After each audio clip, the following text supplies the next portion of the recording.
Hello,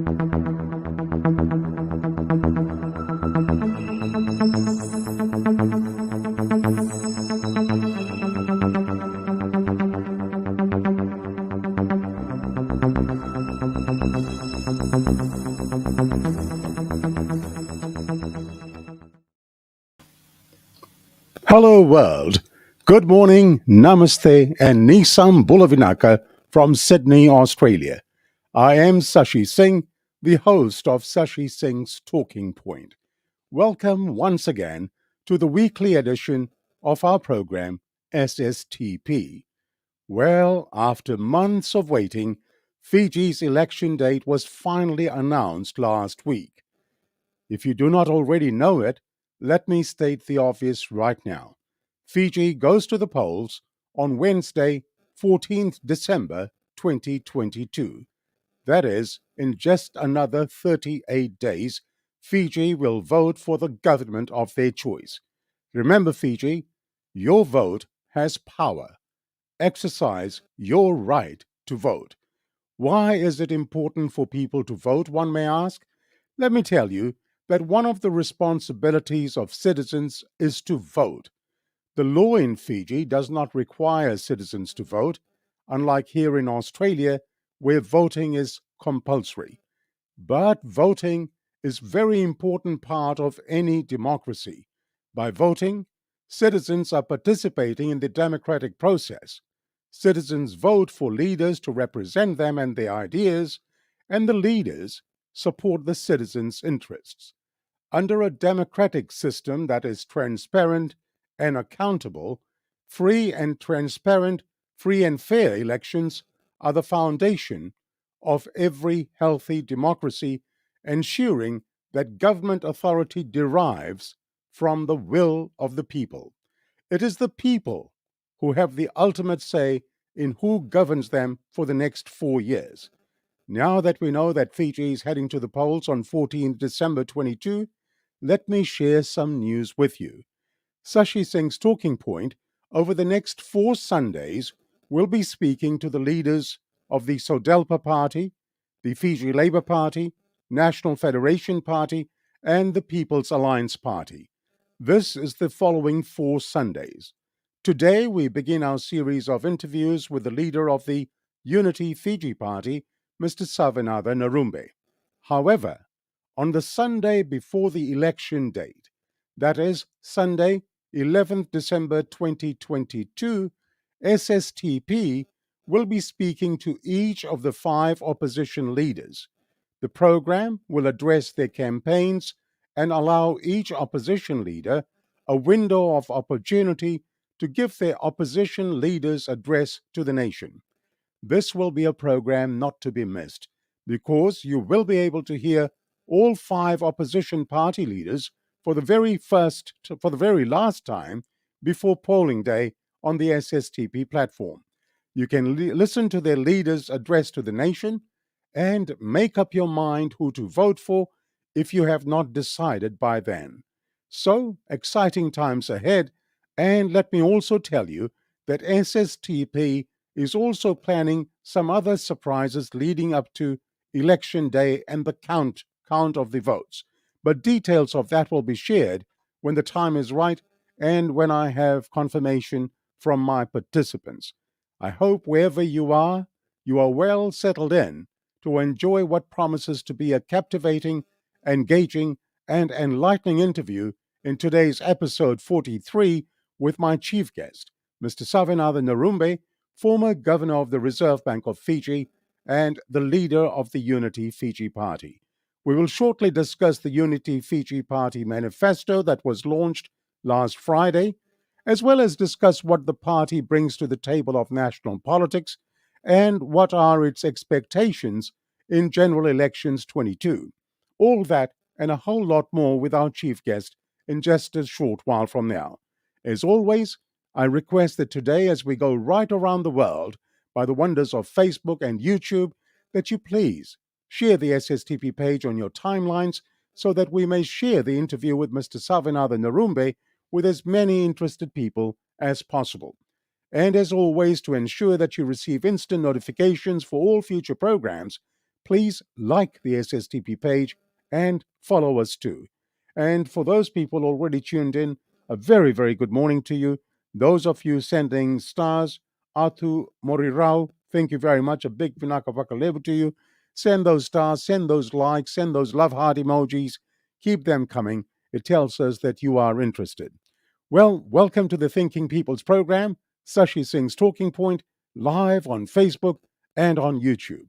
As always, we begin today's episode 43 with a quick recap of what has been making the main news headlines in Fiji and Australia with our regular contributor, Nikhil Singh.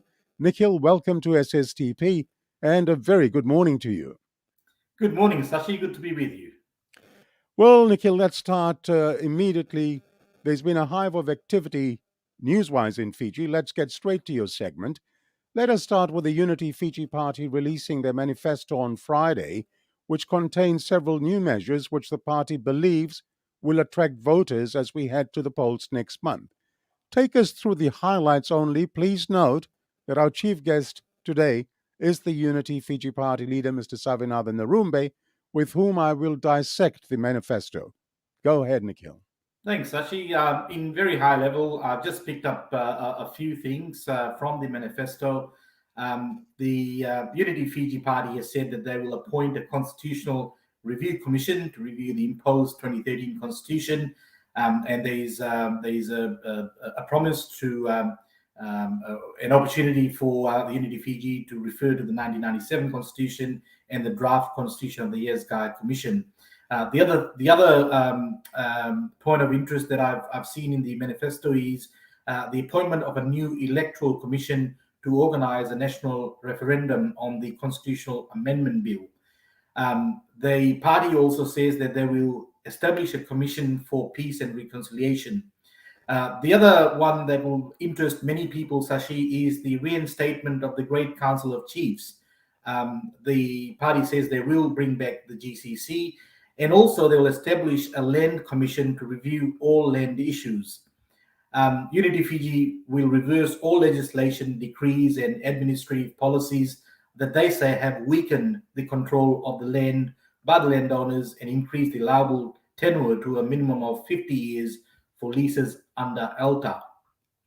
The party says they will review all laws, including the Public Order Act and the Media Act, that they say limit the rights and freedoms under the Constitution and have a more equitable ethnic distribution of public service positions.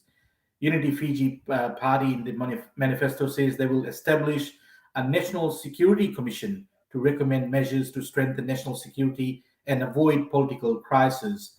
The last one that I have on my list, Sashi, is the lifting of the retirement age of public service to 60 years rather. In relation to people who have withdrawn the FNPF, the party says, Unity Fiji Party says they will reimburse FNPF withdrawals made during COVID-19 pandemic for those earning under $40,000. Sashi, I know you'll dissect the manifesto with Mr. Narube. Well, certainly will. And those are just some of the highlights that you've spoken about. The manifesto deals with a lot more. And we have the honor and privilege of talking to Mr. Narube today.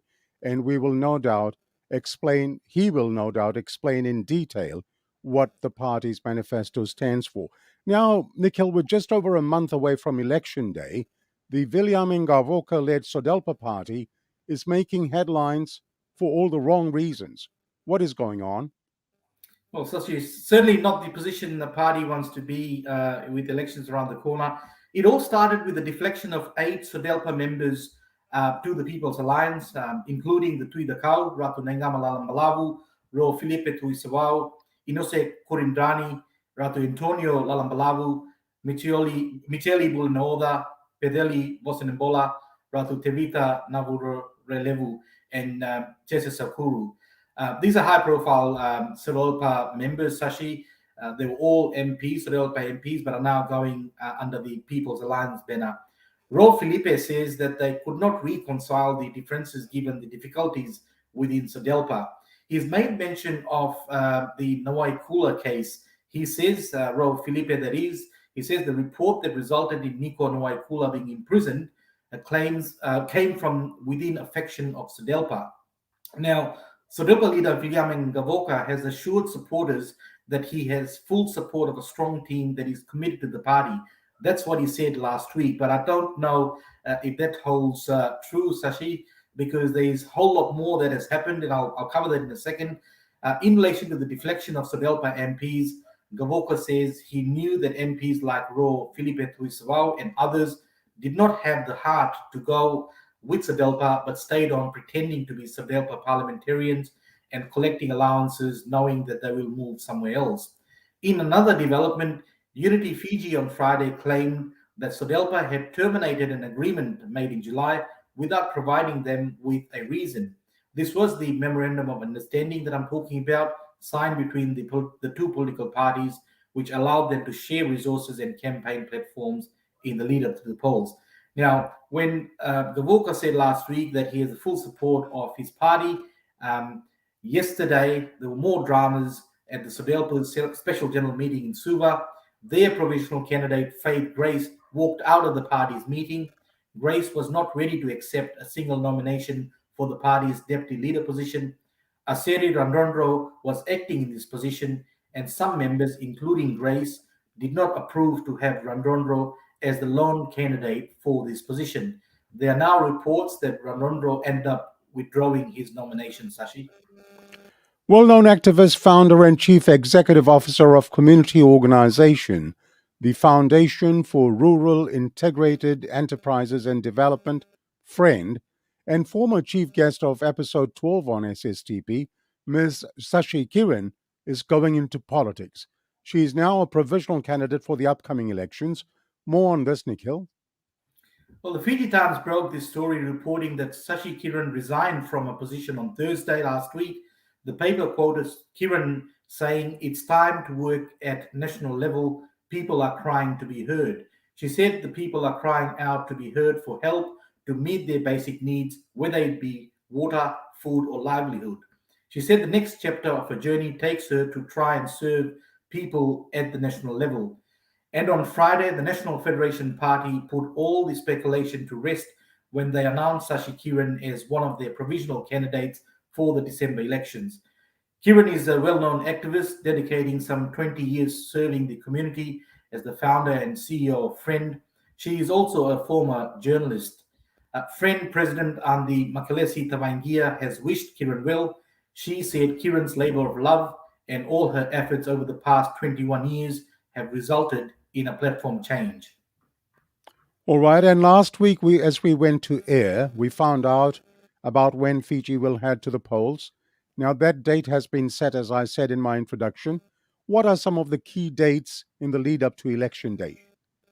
Sashi, the writ has been issued, as we all know, but now we focus on the remaining key aspects of this process leading up to the election. Candidate nominations are currently open. That will close on the 14th of November at 12 noon, and then on the 15th, the next day, candidates who have nominated will have a chance to withdraw if they so change their minds by 12 noon on the 15th. And then on the same day, the Fiji Elections Office will deal with any objections and appeals. That'll take place between 12 noon and 4 p.m. The other big, I guess, date to look out for, Sashi, is the 18th or the 19th, sorry, the 18th of November. This is when the candidates who are confirmed will be allocated numbers. That's when the national candidates ball draw will take place. For the life of me, I still can't understand why we can't have the party symbol and the candidate's name. Elections are all about making it easier for people to have a say in the democratic process, but that's what it is. Then on the 23rd of November, postal voting applications close at 5 p.m. So that's another important date. If people are applying for a postal vote, this is the time to do it. It closes on the 23rd of November at 5 p.m. Then we move on to actual voting, Sashi. Pre-poll voting begins on the 5th of December, and that concludes on the 9th of December. 4 days of pre-polling. On the 12th of December is when the media blackout on campaigning will kick in at 7:30 a.m. And that'll be for a period of 48 hours. And of course, on the 14th, it's election day. Voting will start at 7:30 a.m. and conclude at 6 p.m. Postal votes must be received by 6 p.m. on the 14th of December. Such after that, it will all eyes will be on the results. The Fiji Elections Office will the provisional results will be progressively released through the Fiji Elections Office results app.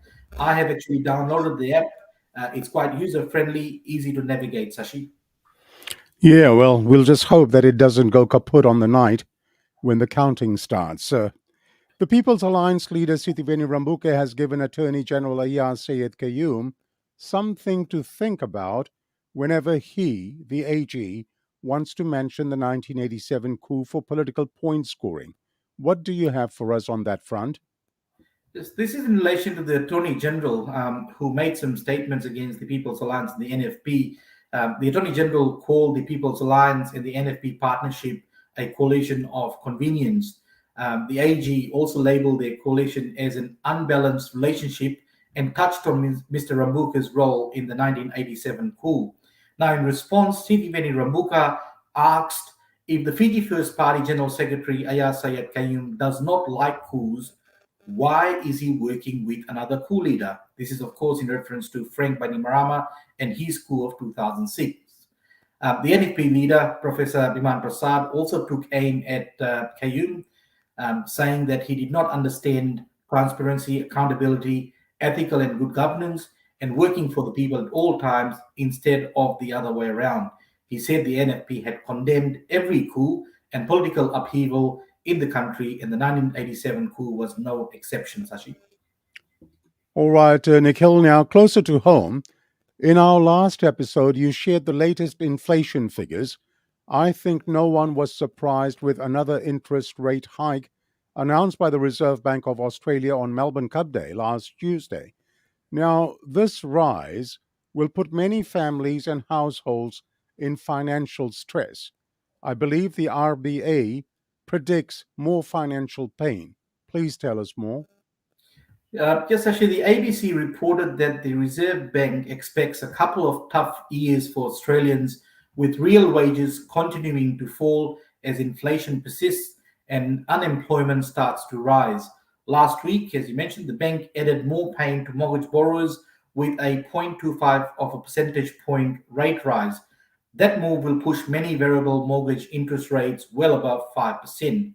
RBA has raised its inflation forecast with a peak of 8% in December, with CPI still growing at 3.2% at the end of 2024. This means wages growth is expected to near 4% by late 2024, meaning it will take until the second half of 2024 before workers see a real pay rise, Sashi. All right, and the Federal Workplace Relations Minister Tony Burke has unveiled Labour's Secure Jobs, Better Pay Bill, revealing the wide ranging changes to industrial law. Labour made no secret about their industrial relations agenda during the election campaign. What are some of the highlights of this bill? So actually, I've picked up a few points. Certainly, it's quite an extensive bill, but this bill will see the introduction of multi-employer bargaining, which means that the bill replaces the existing low-paid bargaining system with the supported stream, a simpler way for workers in sectors such as community service, cleaning, early childhood to negotiate one pay deal across multiple employers. Arbitration is also under this bill, which will allow the Fair Work Commission to resolve intractable bargaining disputes through arbitration where there is no reasonable prospect of agreement being reached. Minimum pay and unpaid wages, such in earlier episodes of SSTP, I have actually covered when employers have been caught shortchanging or underpaying their employees. This bill will make it easier to recover unpaid wages by increasing the cap on small claims from $20,000 to $100,000, allowing employees to access the Fair Work Commission rather than the courts, so a less expensive exercise for those trying to recoup money owed to them. Gender pay gap and discrimination, gender pay equity will become an objective of the Fair Work Act, and the requirement to win an equal pay order will be relaxed. Flexible work, of course, when COVID set in, Sashi, we saw millions of Australians transitioning to a work from home arrangement during the lockdown period. But some employers are now actually mandating people to go back to the office. This bill will see that employers will be legally required to reach an agreement with eligible employees who request flexible work hours or arrangements, including proposing an alternative if the employee's request cannot be accommodated on reasonable business grounds. Now, will this bill have the support of the opposition? I think no surprises here, Sashi. The federal opposition has said it will oppose the bill, which the Liberal leader Peter Dutton described as a quote, ticking off on the shopping list for the union movement. Sashi, in the interest of being open and transparent, I am a union official. What I can say is Peter Dutton is far, far, far away from the truth. All right, I don't want your union views on this program, Nikhil, that's for sure. That is the news highlights from Fiji and Australia. And once again, Nikhil, job well done. Thank you very much for your contribution today. As always, greatly appreciated. Have a nice day. Cheers now. You do, Sashi. Thank you. Cheers. You are watching Sashi Singh's Talking Point on Facebook Live. We ask the questions that Fijians all over the world want answers to. As I say, Fijians want to know. Please like and follow the SSTP page if you have not done so. And Vijay Ram, Naresh Kumar, Avnil Dil, Nina Moreno, thank you very much for your stars. Thank you very much for your likes. Keep them coming. And just before we meet our chief guest, I have an important announcement to share with our viewers. Sashi Singh's Talking Point, SSTP recognizes that questioning, constructive arguments, and opinions are part of conversation, but posts with aggressive personal attacks, profanity, name-calling, swearing, defamatory in nature, and/or threatening will be removed immediately, and offenders will be blocked from being a part of the SSTP program. Let's observe these rules and enjoy the program. Well, it's time now to meet our chief guest on Sashi Singh's Talking Point. Our chief guest has appeared on SSTP on 2 occasions so far, and I thank him for readily accepting our invitation to come on today's program. He is a gentleman who really needs no introduction. My chief guest is a household name in Fiji, and his fame and fortune has spread far and wide. A former governor of the Reserve Bank of Fiji, and the person who will lead his team of 54 candidates towards Election Day on 14th December 2022. It gives me great pleasure to welcome the leader of the Unity Fiji Party, Mr. Savenaca Narube. Sir, good morning to you, and good afternoon in Fiji. Nisam Bulavinaka, welcome to SSTP, Mr. Narube. Yeah, thank you, Shashi. It's great to be back on your program today, and I look forward to a fruitful discussion on many of the issues that the country faces as we head towards the elections on the 14th of December. Thank you. It's always a pleasure having you on SSTP. Welcome back. Let me begin today's episode 43 by asking you about the campaign period. Now, this has been a first in Fiji's history. The campaign started in late April this year and has been an extremely long one. How would you describe the campaign period, Mr. Narube, and what has been the effects of such a long campaign? Thank you. Yeah, you are right. The campaign was officially announced on, I believe, the 26th of April. So that was over 6 months ago. Unity Fiji team has been out there since last year, well before that. So it's been a very, very long campaign. And the uncertainty made it worse that we didn't know the date of the election. But Right. such is the situation that we face, a government that has politicized this election date. Fortunately for us, we have been able not only to endure the long campaign, but I think we have thrived during the campaign due mainly to a few factors. The first, we have a very committed, dedicated team of campaigners, supporters, and provisional candidates. They're quite motivated to change the injustice that we face. The second, I think, is just the respect and the teamwork that the teams have for each other. In a long period of campaign, differences do arise. We all know that. But we have been able to work through this amongst ourselves with the goodwill of our team and soldier on. The last is our strong belief in this mission. That is extremely important to us. That many of us on this campaign regard it as our calling to execute this plan that God has for Fiji. So, guess for us, the burdens have been few. The first is just finance.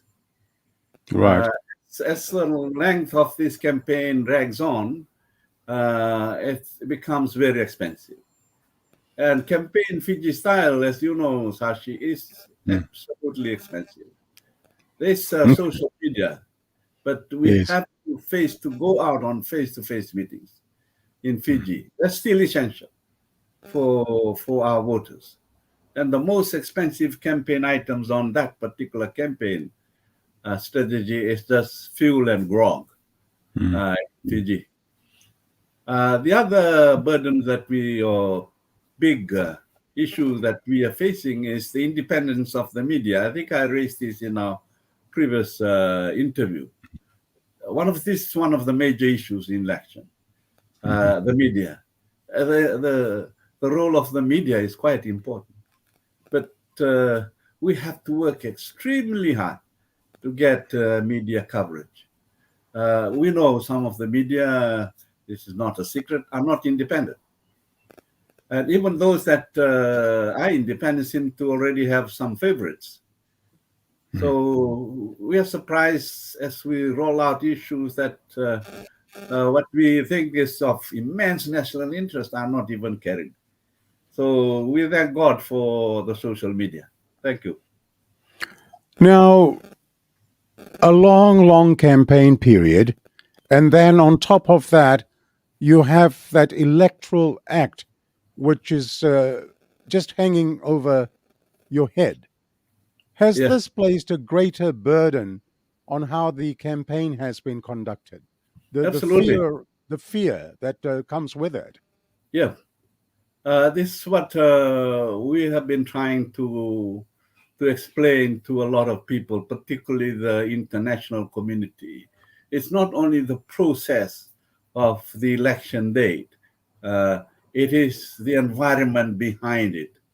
And this is where I think there needs to be a lot more understanding of the democracy that we face in this country. As I've always said, the trap has been set for opposition parties. A special high court has been put aside to accelerate any prosecution. The election laws have been changed in the last 18 months to make it much more difficult for opposition parties to virtually do anything. And you mentioned it, you mentioned the element of fear. We see that manifest itself in many ways in Fiji. We see that in the acceptance of our candidates. They tend to be fearful that if they come up and support another party, they run the risks of government getting up after them. So that to us create that environment that doesn't promote this fair and free election that we should have. So it is a very complex situation. This country haven't faced that situation in the past, and we have to navigate that in this long campaign period. I really take off my hat to all the opposition parties who have just endured through this very long and arduous campaign period to just sort of hang in there with their supporters with all the elements that surrounds the electoral act and FICAC, etc. Well done to you and to all the other opposition leaders who've kept their parties intact. Now, Mr. Narube, on Friday, just last Friday, the 4th of November, you launched your Unity Fiji Party's 2022 manifesto. At the launch, you said that, and I quote, "The manifesto is the embodiment of our vision for this country now and into the medium term." End of quote. We will shortly dissect the manifesto, but firstly, just in a nutshell, what is your manifesto? Yeah, thank you, Shashi. We all know how difficult lives are in Fiji now. And the future seems really hopeless and gloomy for many of us.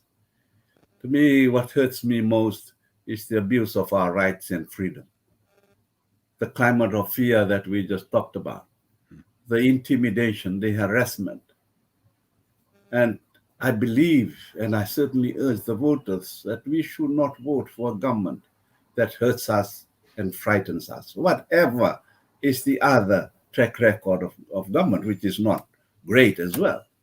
So that's why we say, despite the tyranny that we face, we must cling to that hope. We must have hope. And I mentioned, where there is breath, there must be hope. We must not lose hope. So in a nutshell, this manifesto gives us hope that All we right. can restore the economy, hope that we can stabilize our finances, hope that we can draw back poverty, and hope that liberates us from the chains of tyranny. So that's why we are calling our manifesto the restoration of hope and freedoms. Well, wonderfully said. That's the foundation of restoring hope and freedoms. So, could you just elaborate a bit more on that? How would you then restore hope and freedom? Yeah. As I said, we restore hope in the economy, Mm-hmm. and we have an economic package there. We restore hope on our finances, and we have issues of slowing down our growth in debt. We have hope to solve our poverty. So we have that as our major top priority, and our plan to really get back and restore the freedoms that this wonderful country should have. Well said. Now, talking of hope, your manifesto looked at what you call the pyramid of hope. Now, what is the pyramid of hope? And I believe it is based on three pillars that you espoused. Please talk about that. Yes, it's based on three pillars. The first one is trust. The level of trust as we go around the country, we hear on trust in politicians is extremely low. People are just distrustful of politicians. And I can't blame them, because we see politicians that just get what they want and forget about the people. They line their own pockets. They lie to us. Some tell me that politics is a dirty game, Shashi. I tell them it should not be. It's up to those that are in there, whether it's a dirty or a cleaner game. So trust must be earned. I believe that we have earned that trust of the people by our clean and honest leadership. People have had enough of past politicians, Shashi. They want a leadership that they can trust. So that's the first pillar. The second pillar is certainty. Certainty covers a few issues. The first, you must articulate to the people a clear vision. To be able to articulate a clear vision, you need to know those issues and understand the dynamics, the roots of those issues. The second in the certainty, in the second pillar, is you must share this vision with the people. And people will work better with you when they know and share your vision of the country. And the last pillar is just people first. This is the party's motto. We developed that motto when we realized that politicians tend to look after themselves first. So it involves a few things too. First, we must listen to the people. before you can put them first. You must listen to the people. Second, we'll work with the people to find solutions. So when we put the people's interests first, our leadership is very transparent, clean, and effective. So those are the three pillars in our leadership hope,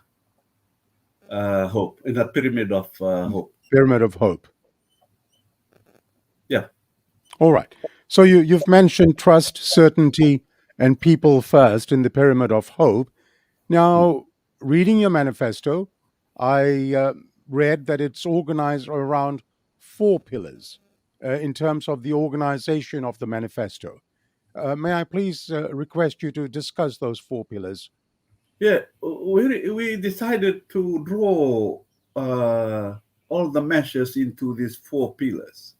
So they come under these 4, and we can articulate, at least at the higher level, those 4 pillars first. There are many individual measures under each of those 4 pillars.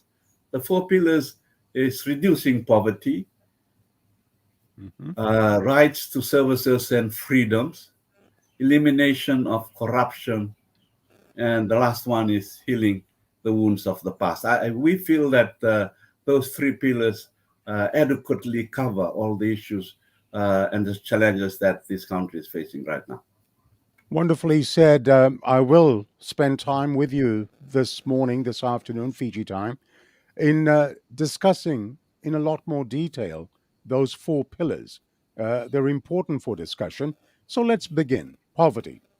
Poverty is currently the biggest problem that Fiji is facing today. Now, you said in the manifesto that poverty was at 50%. I respect that. Some experts on this program who've appeared as guests have put poverty levels as high as 50%. Now, how do you, Mr. Narube, measure the level of poverty in the country?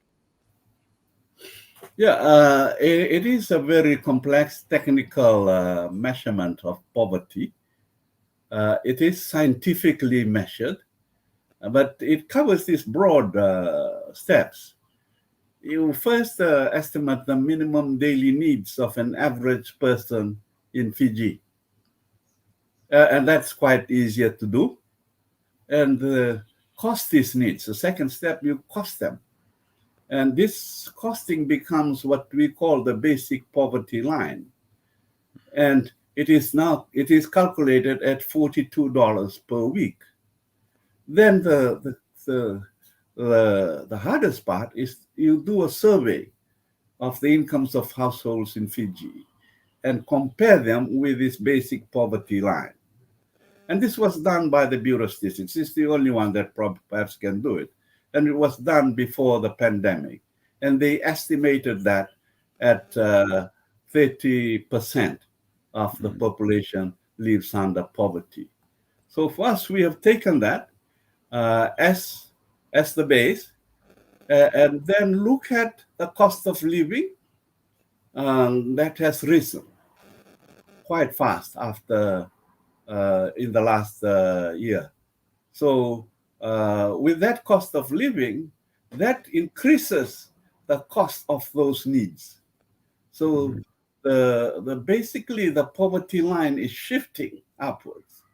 So instead of $42 per week, it becomes, in our calculation, around $45 per week. So, and then you kind of project the incomes of the household in Fiji, which basically has not just remained stable, it's perhaps have fallen.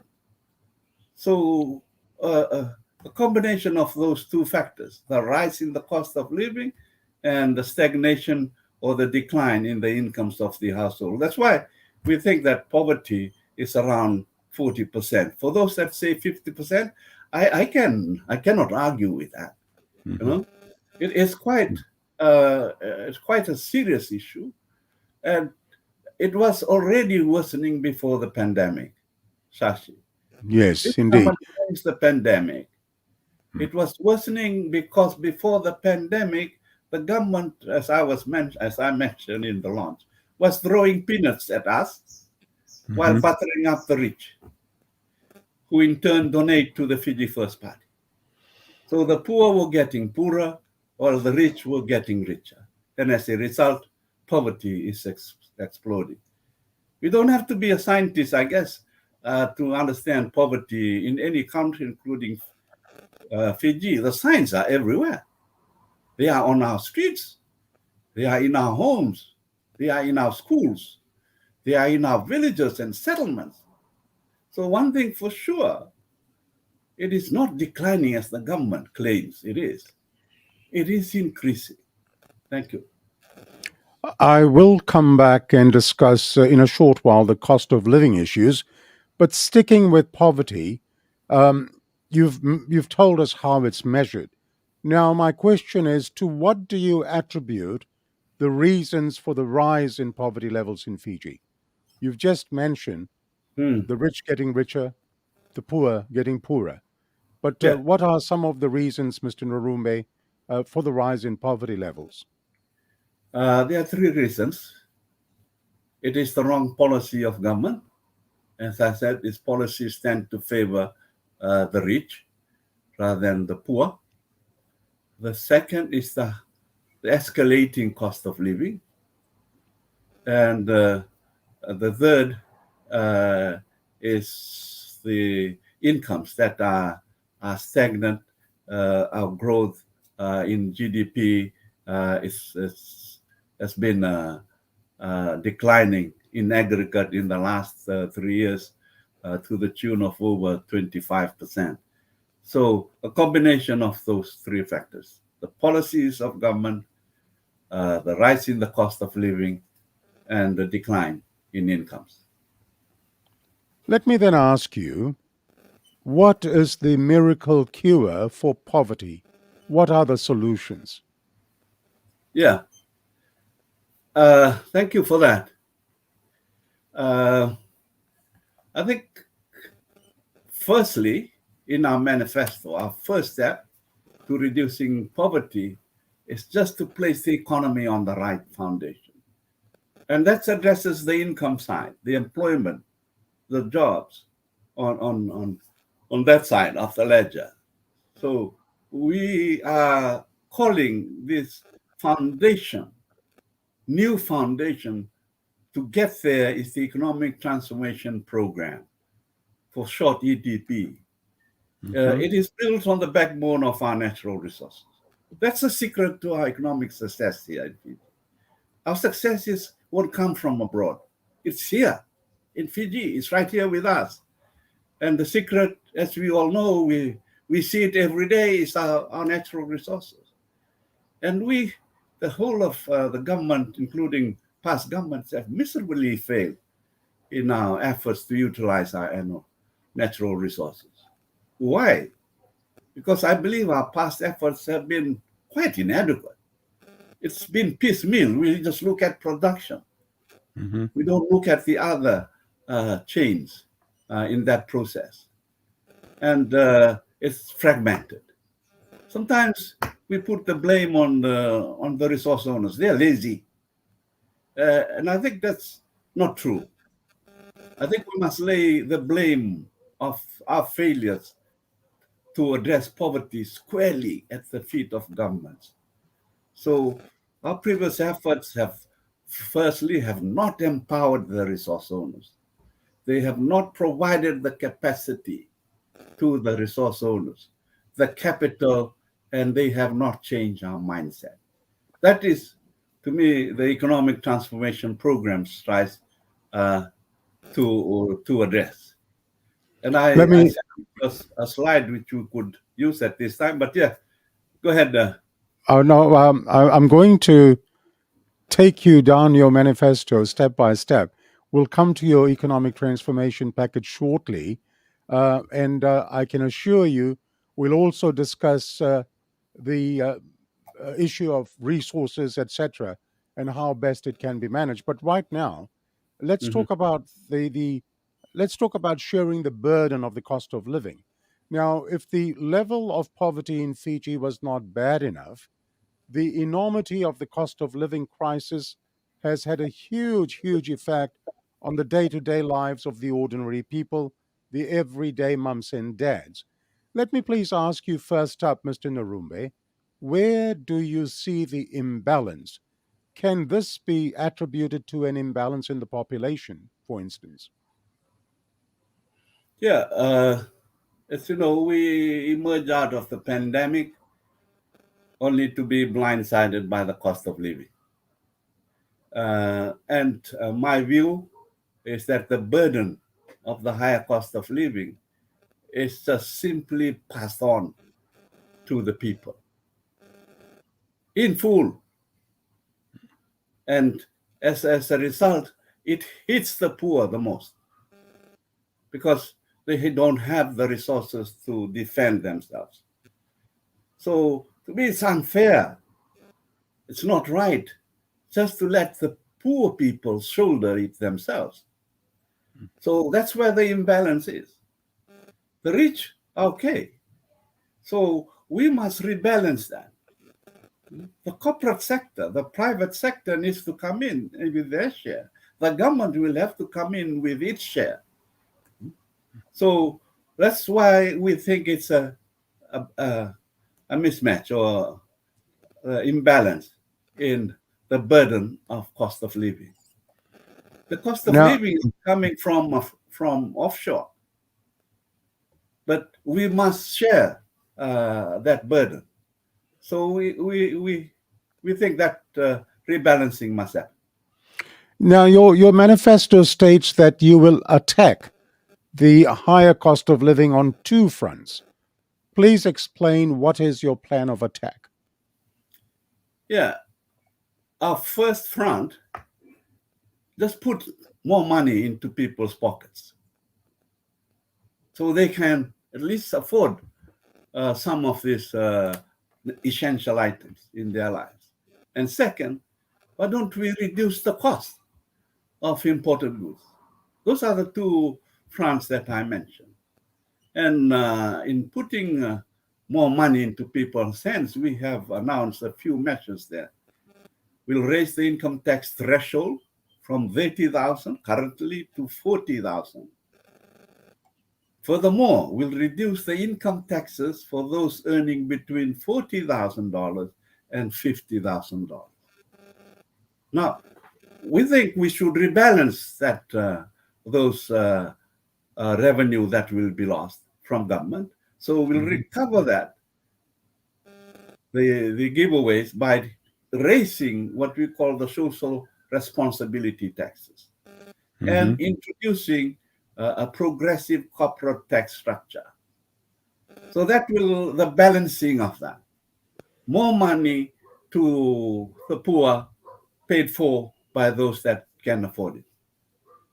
And the next one is introduce a living wage at $5 an hour.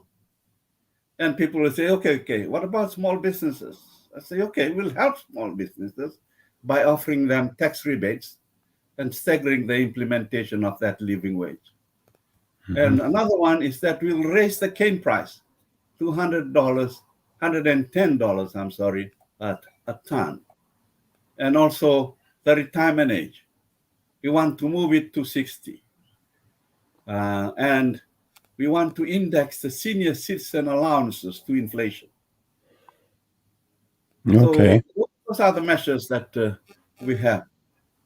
All right. You've provided a very good summary of that, and I will, as we proceed with this interview, come and ask you specific questions about those programs. Let me now change the subject to address education needs. What is Unity Fiji's plans for the education sector, Mr. Narube? Yeah, we're folding in education into this plan for poverty reduction, because we all know that education is the key out of intergenerational poverty. So the Unity Fiji government will continue with the current assistance given to primary and secondary school students. But we would like to equalize the opportunity for the tertiary education students. And we are offering two measures here. One is will grant free education up to tertiary level. Because we believe that education is a right and not a privilege. The opportunity for students to get the maximum education to tertiary must not be limited by the incomes of the parents. And that's exactly what's happening now. And we'll forgive the second issue, we'll forgive all debt currently owed by the TEL students. And it's only fair to do this under this new free education system. And we believe that both this will empower our youth to get on with their lives. Let me just mention here that we announced the above measures on tertiary education back in 2018 in our manifesto. And we are glad that some political parties now have taken it up. Thank you. So just to say, your manifesto does say that you'll wipe off all the TELS debt. Correct. Okay. Now, by announcing the measures of free education up to tertiary level, what do you think will be the result? How will young people benefit? Very important to know that. Yeah, on the tertiary level, more students will be able to enroll that they couldn't enroll before. More people will come back where they have left studies before because they couldn't pay. So they will give them opportunity to get the maximum qualification that they can. And that's a big empowerment, isn't it, to our youth? Well, it certainly is. Certainly is, because there's no limits to education. That is always a learning process, never stops. Have a break, Mr. Narube. Have a drink of water. Sure. I'll come back to you in just a moment to discuss matters of health. You are watching Sashi Singh's Talking Point, and our chief guest today is Mr. Savenaca Narube, leader of the Unity Fiji Party and former governor of the Reserve Bank of Fiji. Please like and share the SSTP page on your own timelines so that we may share this broadcast with as many people as possible. Now, here on SSTP, Mr. Narube, we have raised with many of our past guests the chronic situation of Fiji's health service, from lack of essential equipment, lack of essential medicines, lack of adequate professionals, to lack of beds, you name it. And also the old and miserable state of some of our hospitals. Only in the last few days, there have been some photo opportunities to show that open heart surgery is now being performed by Aspen Medical in the Lautoka Hospital. Mr. Narube, how big a priority is the health services to you and your party? Oh, it's pretty big. All the indicators of our health services that you just mentioned, we all experiencing it. It is right, it's really chronic. And we have heard evidences from people that they have even lost loved ones because of what they believe are the lack in our hospitals and healthcare. You know, we go to hospital, particularly here in Suva, we can witness it from afar. We just look at the state of the building. And please, if you go inside, then these indicators will just hit us in the face. So yes, it's quite important in our priority to lift our health services. And unfortunately, this has not been done. And we noted that in the last budget, the Minister for the Economy reduced the health budget, but increased the military budget. So this again is priorities. And this is where this government, I think, has fallen quite short of what it should do. So we will raise the priority of health, and we will allocate an additional $200 million to health, to fund the improvement in infrastructure, the provisions of medicines, staff, and we are including in there higher subsidy for kidney dialysis. Kidney dialysis cases came to us. It is quite tragic that people because they don't have incomes, are just told to go home and wait to die. This cannot be happening here. So we are increasing that allocation to health to buy an additional $200 million a year. That's wonderful news indeed for the people of Fiji and for all those working in the health sector. Let's face it, with all the problems that Fiji's having, we must pay. We must pay tribute, I guess, or we must thank the hardworking personnel of the Fijian health services. They work under extreme conditions, and I'm sure you'll agree with me on that, sir. Yep, fully agree. Wonderful. Let's move on. Let's discuss water.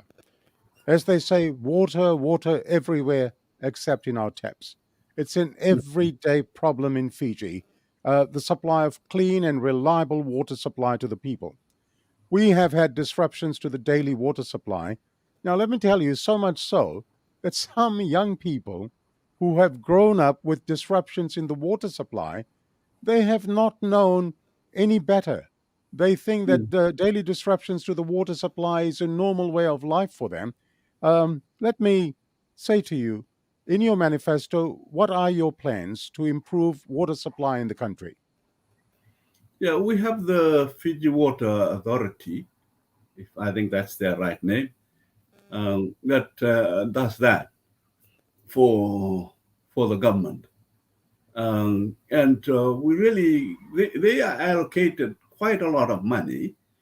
And like the Fiji Roads Authority, we're asking the question, where is this money flowing to? We have been campaigning across Fiji, and just next year to Nosori, they have faced water disruptions. No, wait for it, for over a year, where they come in intermittently, open the water, and then cut it off daily. So they are struggling with this. And this is just outside Nosori. And these are multiplied manifolds as you go out into the interior of Fiji. The results that we should be getting from the allocation to water is not being produced. So that's why we really need to reform these organizations. Some of them are top heavy. And we need to look at how are you spending our money on water, on roads. So for us, we really don't know what are the issues. Perhaps the infrastructure is aging, that needs to be replaced.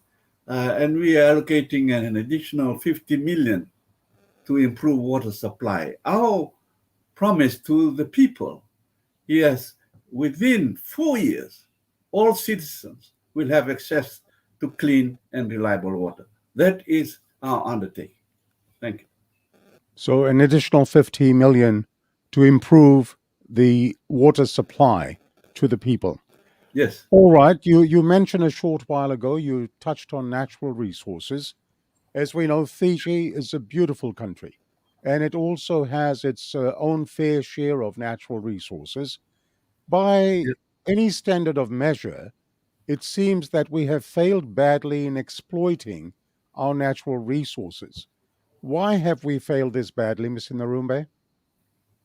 Yeah, I think if you look back at the past, our model of assistance has been wrong. Firstly, they have been inadequate. They're piecemeal, as I mentioned earlier, and they just look at a component in that supply chain. And that's what I believe that has been why we have failed. We have failed badly because we have been looking to in my view, at small, inefficient farming. And I think we really now need to break out of that. Break out from that small, inefficient farming to more commercially based farming and development of our resources. I showed in our launch some of the industries in this area, which is timber, agriculture, and I think the other one was mining. They have all come down very significantly in the last 15, 16 years.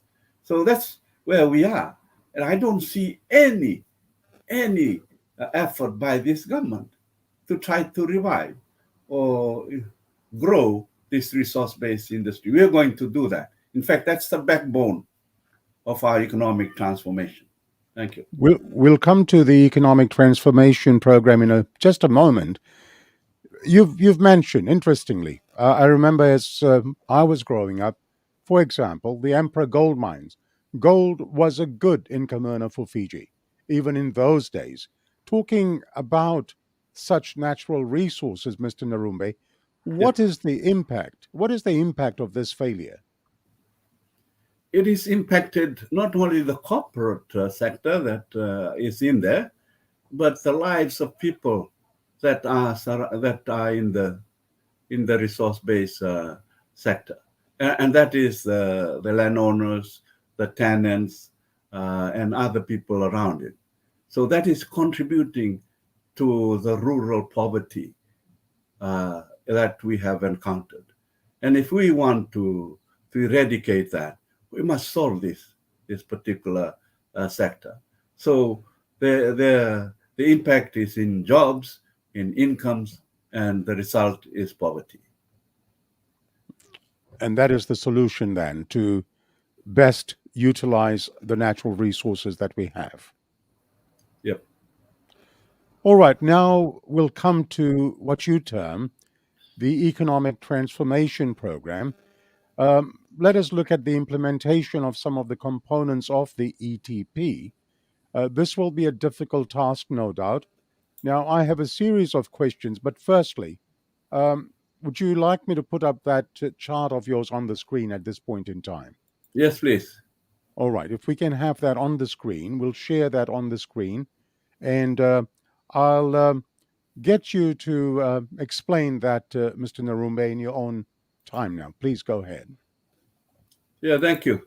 As you will see in that screen, there are a few boxes in the middle, and that's production on the left, value adding in the middle, and the markets at the right. And this is the integration I was talking about. We need to integrate those three components of this program. In the past, that's where I believe they have fallen down.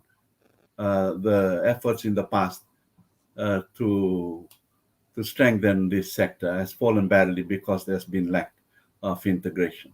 So let's look at production, which is the left side of it. And the Unity Fiji government will provide machines and technical training that allows the use of resources to move from a subsistence to a commercial level. So when you move to a commercial level, forks, spades, and knives that has been provided to them is not essential. It is time for them to be provided diggers, tractors, and machines to grow out to a commercial production level.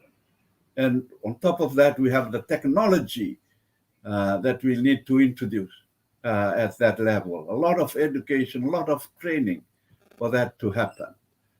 So to lift that incomes from that production, we lift production to maximize incomes there. We establishing processing centers across the country. That's the center part of that chain. So we'll take these centers to where the resources are, rather than what we are doing right now. And these centers must be owned or partially owned by the producers themselves. That makes a lot of difference. So they maximize their income from it. And again, at the end of it, this value-added products must be sold.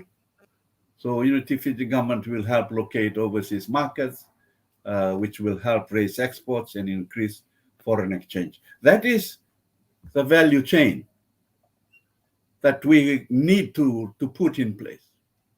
And to lubricate that value chain, we provide capital, which is the red circle below that. and we will establish a resource utilization bank dedicated to financing the utilization of natural resources. The requirements of financing these natural resources are slightly different from what we normally are used to in commercial banking. So it needs special skills there, special processes, and so forth. So that's why we think they need to have a dedicated commercial bank for that. The other is the control of these resources by the owners, and we will reverse the laws that have removed this control of natural resources. All right. Bill 17 was one of that. And finally, at the top of that is another red circle, which is called mindsets. To me, that is the most difficult thing in this program, but it's essential. It's a prerequisite to the success of this economic transformation program. It's a difficult thing to do. No government has tried to do it, but we need to address it now. So we'll ask the chiefs to spearhead that and the churches to also help out. So that in a nutshell, Shashi, is what we are calling the economic transformation program. Two questions that I have out of what we've just seen on the screen. First one, do you think your plans will succeed? Oh, yes. As I said, we will learn from the mistakes of the past, and we'll correct that. We'll make it integrated. We'll empower the resource owners by providing capital, technical know-how, training, and so forth, and molding that mindset. So with that, we're certainly very confident that it will succeed. I applaud your confidence. Now, at the bottom of that chart we saw was capital. Capital. That is the all-important money. How much of capital investment do you think will be required to carry out this project? Yeah, capital on its own is not the answer. We really need to do that change in mindsets that will protect this capital. We really need to look at the structure that lies behind production, value adding, to ensure that it's protected. We don't throw capitals out in this program. So it'll be a very structured, commercially based approach. How much? Of course, we'll put it by phases. It not be in one go. So for us, the first year of this will basically be taken up by preparing the framework, undertaking studies, setting up structures. So we estimate the cost in the first year at $200 million. And we hope to interest donors in supporting this program. This is the heart of the new economy in Fiji. Okay. I'm going to address a very important question right towards the end in relation to money. I'll save that for you. Now, you've mentioned 2 or 3 times change in the mindset. Now, that's a very, very important concept. Mr. Narube, how will you change the mindset of stakeholders, especially that of our indigenous resource owners? I mean, as you know, and I know, in the past, resource owners, our natural resources, have felt shortchanged. But how do you then go about changing that mindset?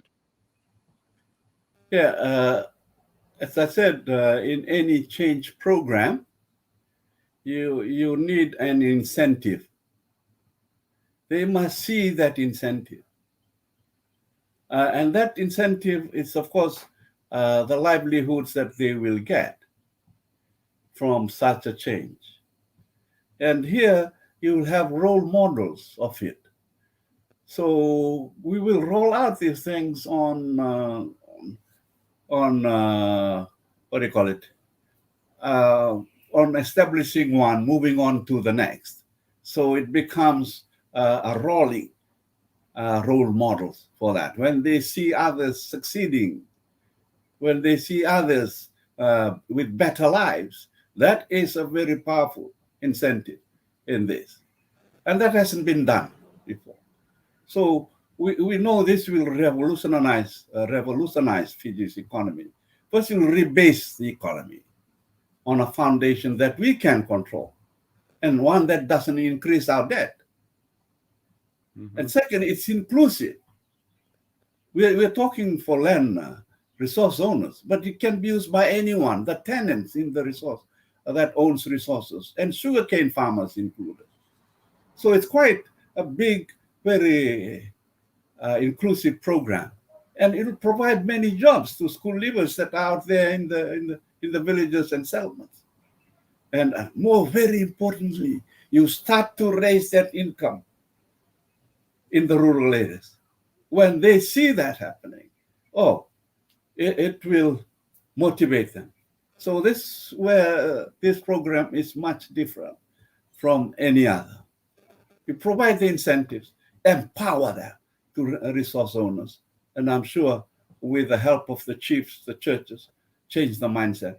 This will make it successful. All right. Now, a short while ago, you spoke about tax reforms. Your manifesto has very interestingly discussed a revolutionary tax reform package. You touched on this, but let me ask you, what is the rationale and the impact of this for Fijians? Obviously, take-home pay will increase. And that's what I mentioned. Put more money into people's pockets. And when there's less tax, what happens? More money in their pocket, but somebody is missing. Somebody is with less money. Who is it? Government. Okay? So that's why we give on one hand and we take on the other.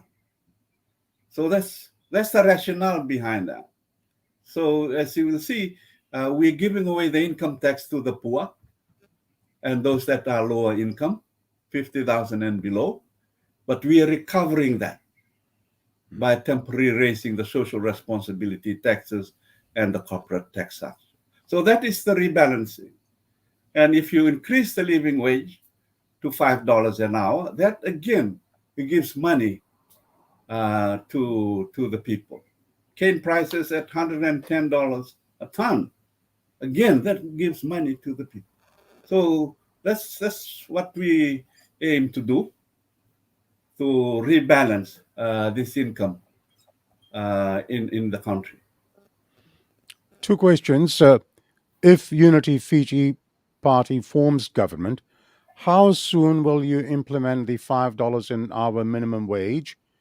And I know you've touched on this a little while ago, but I'd like to ask you, how will it affect the small to medium enterprises?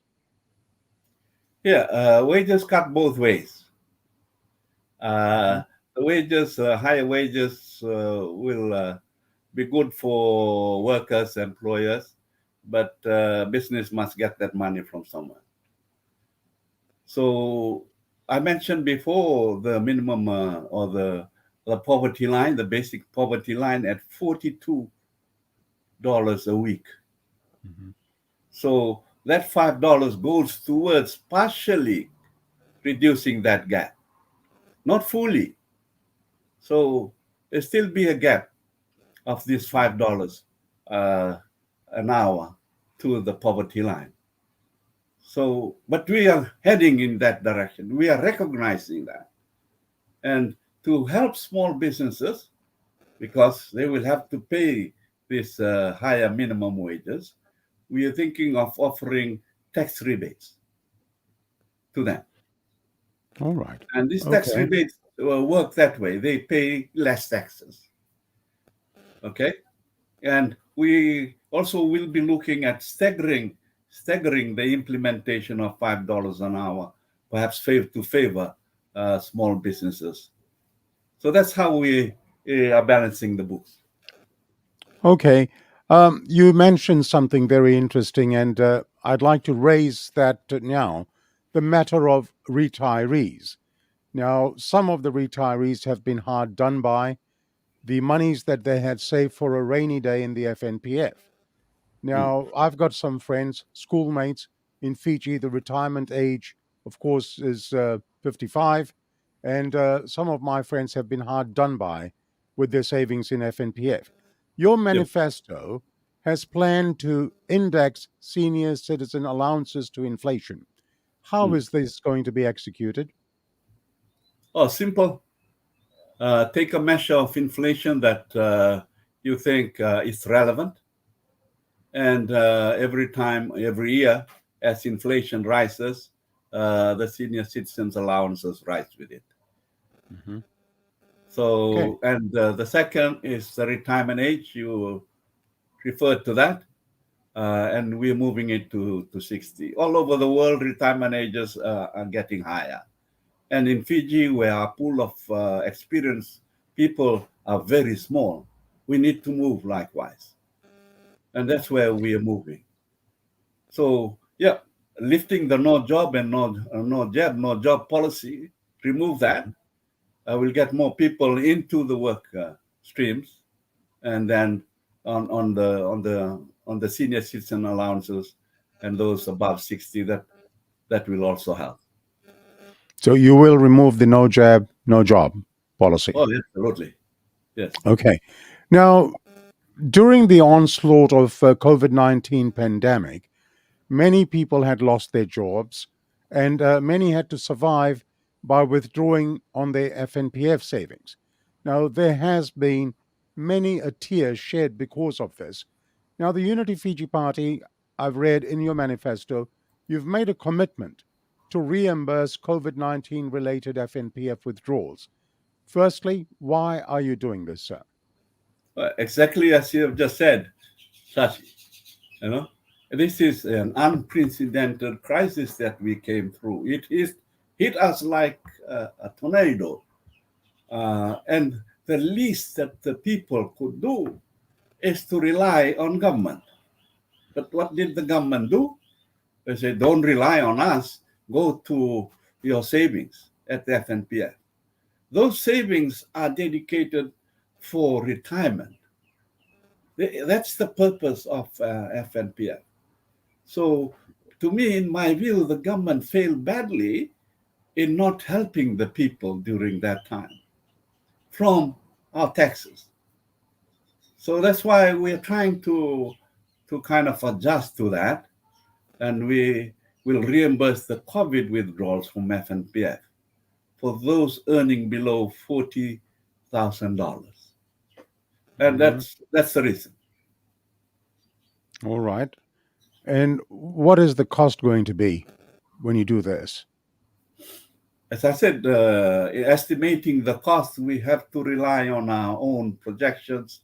We don't have official figures from FNPF or from FERCA. So we are estimating $50 million. Okay. Now, one of your most ambitious items in the manifesto, in terms of reducing the cost of imported inflation, you say, will be to reduce the profit margins of fuel companies. Why would you do this, and are fuel companies not operating in a free market economy? Oh, absolutely. They are in the free market. And we in the free market, we are facing this higher cost of living, mostly in fuel prices. So what happens is this: fuel prices or fuel is under price control. At the end of each month or each quarter, uh, the fuel companies or the oil companies apply to the Ministry of Economy to review the fuel prices. And in that template is a margin. It's a margin that government allows the fuel companies to operate on, Mhm. and that determines the cost of fuel. But we are saying, why don't we look at that margin just for now? So because the price of fuel is affecting everything in any country. It affects bus fares, taxi fares, everything else. So it has a big impact on the economy. And we will be asking the fuel companies, we need to review that margin in that template. Reduce it temporarily. So the pass on price increase to the companies and to individuals, the people, are less. That's the rationale. We need to share this burden. Everybody, including oil companies. All right, take a little break, have a sip of water. We'll come back and we'll talk about fiscal responsibility. You are watching Sashi Singh's Talking Point, and our chief guest this afternoon is Mr. Savenaca Narube, leader of the Unity Fiji Party and former governor of the Reserve Bank of Fiji. Please like and share the SSTP page on your own timelines so that we may share this broadcast with as many people as possible. And let me remind you that if you're a new viewer of SSTP, if you've recently joined SSTP, you can go to the Facebook page of SSTP or on YouTube and catch up on all the past programs from episode 1 to this current program, which is episode 43. And all the programs are there in the archives on Facebook and on YouTube. Mr. Narumbe, I would now like to shift our discussions to that of fiscal responsibilities. There are many that hold very, very strong views that the current government has been financially irresponsible. We currently have debt levels as high as $10 billion or $12 billion, and we are told it is smart borrowing. Mr. Narumbe, even when you have appeared on SSTP on 2 occasions and in other forums, you've talked a lot about fiscal responsibility. Firstly, what do you mean by this?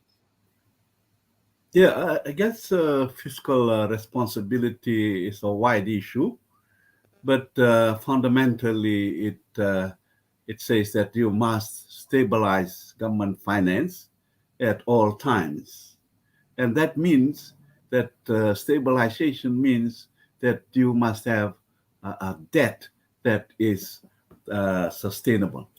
That is my definition of fiscal responsibility. In putting that fiscal financial responsibility to us, it means to have a debt that is sustainable. You need to work backwards. You need to work backwards to your expenses, to your expenses. How well are you managing the expenses? And then look at the efficiency of your operation. Look at the priorities of the budget, because we have limited resources. We cannot spend as much money as we want to. So that limits us. So when you do those backroom work on expenses, efficiencies, and priorities, you then lead to a more responsible debt position. Now, that hasn't happened, has it? No. National debt is nearly 100% of GDP, which means that really this country is surviving on borrowing, basically. And True. who are we to blame?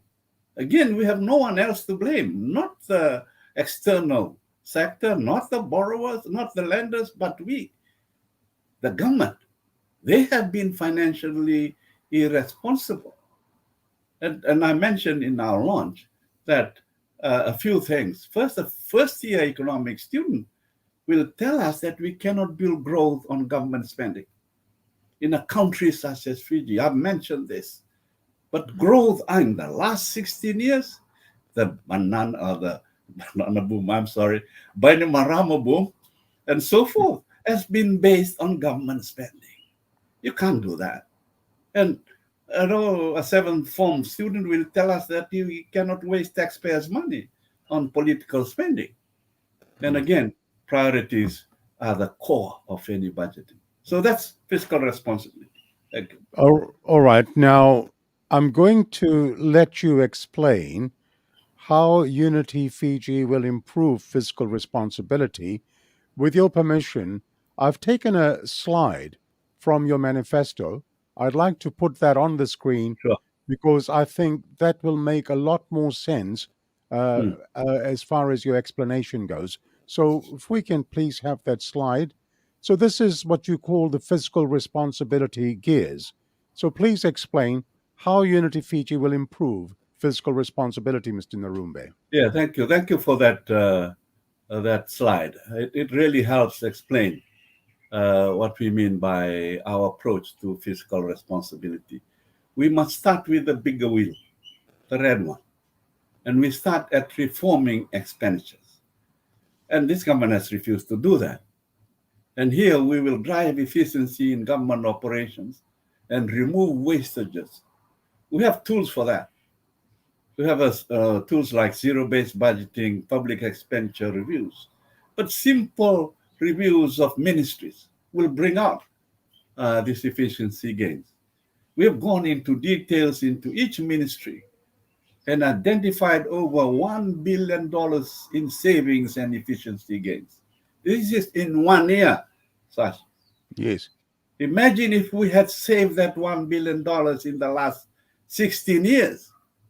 We would have saved us 14 or more billion dollars in this savings.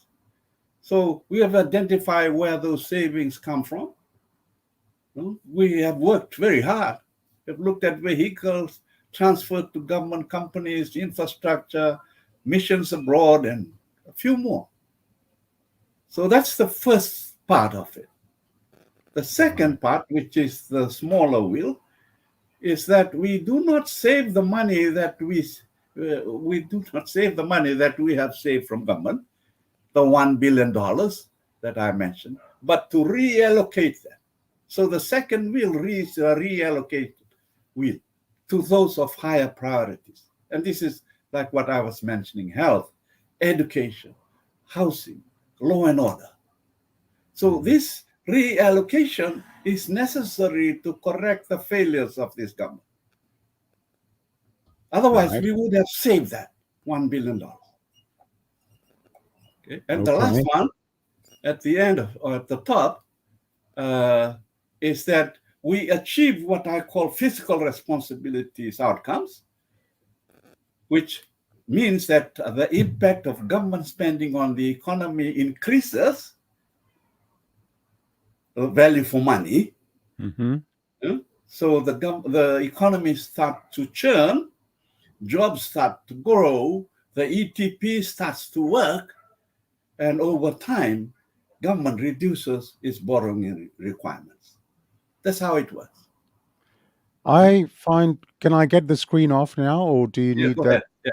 All right. So I find it absolutely mind-boggling.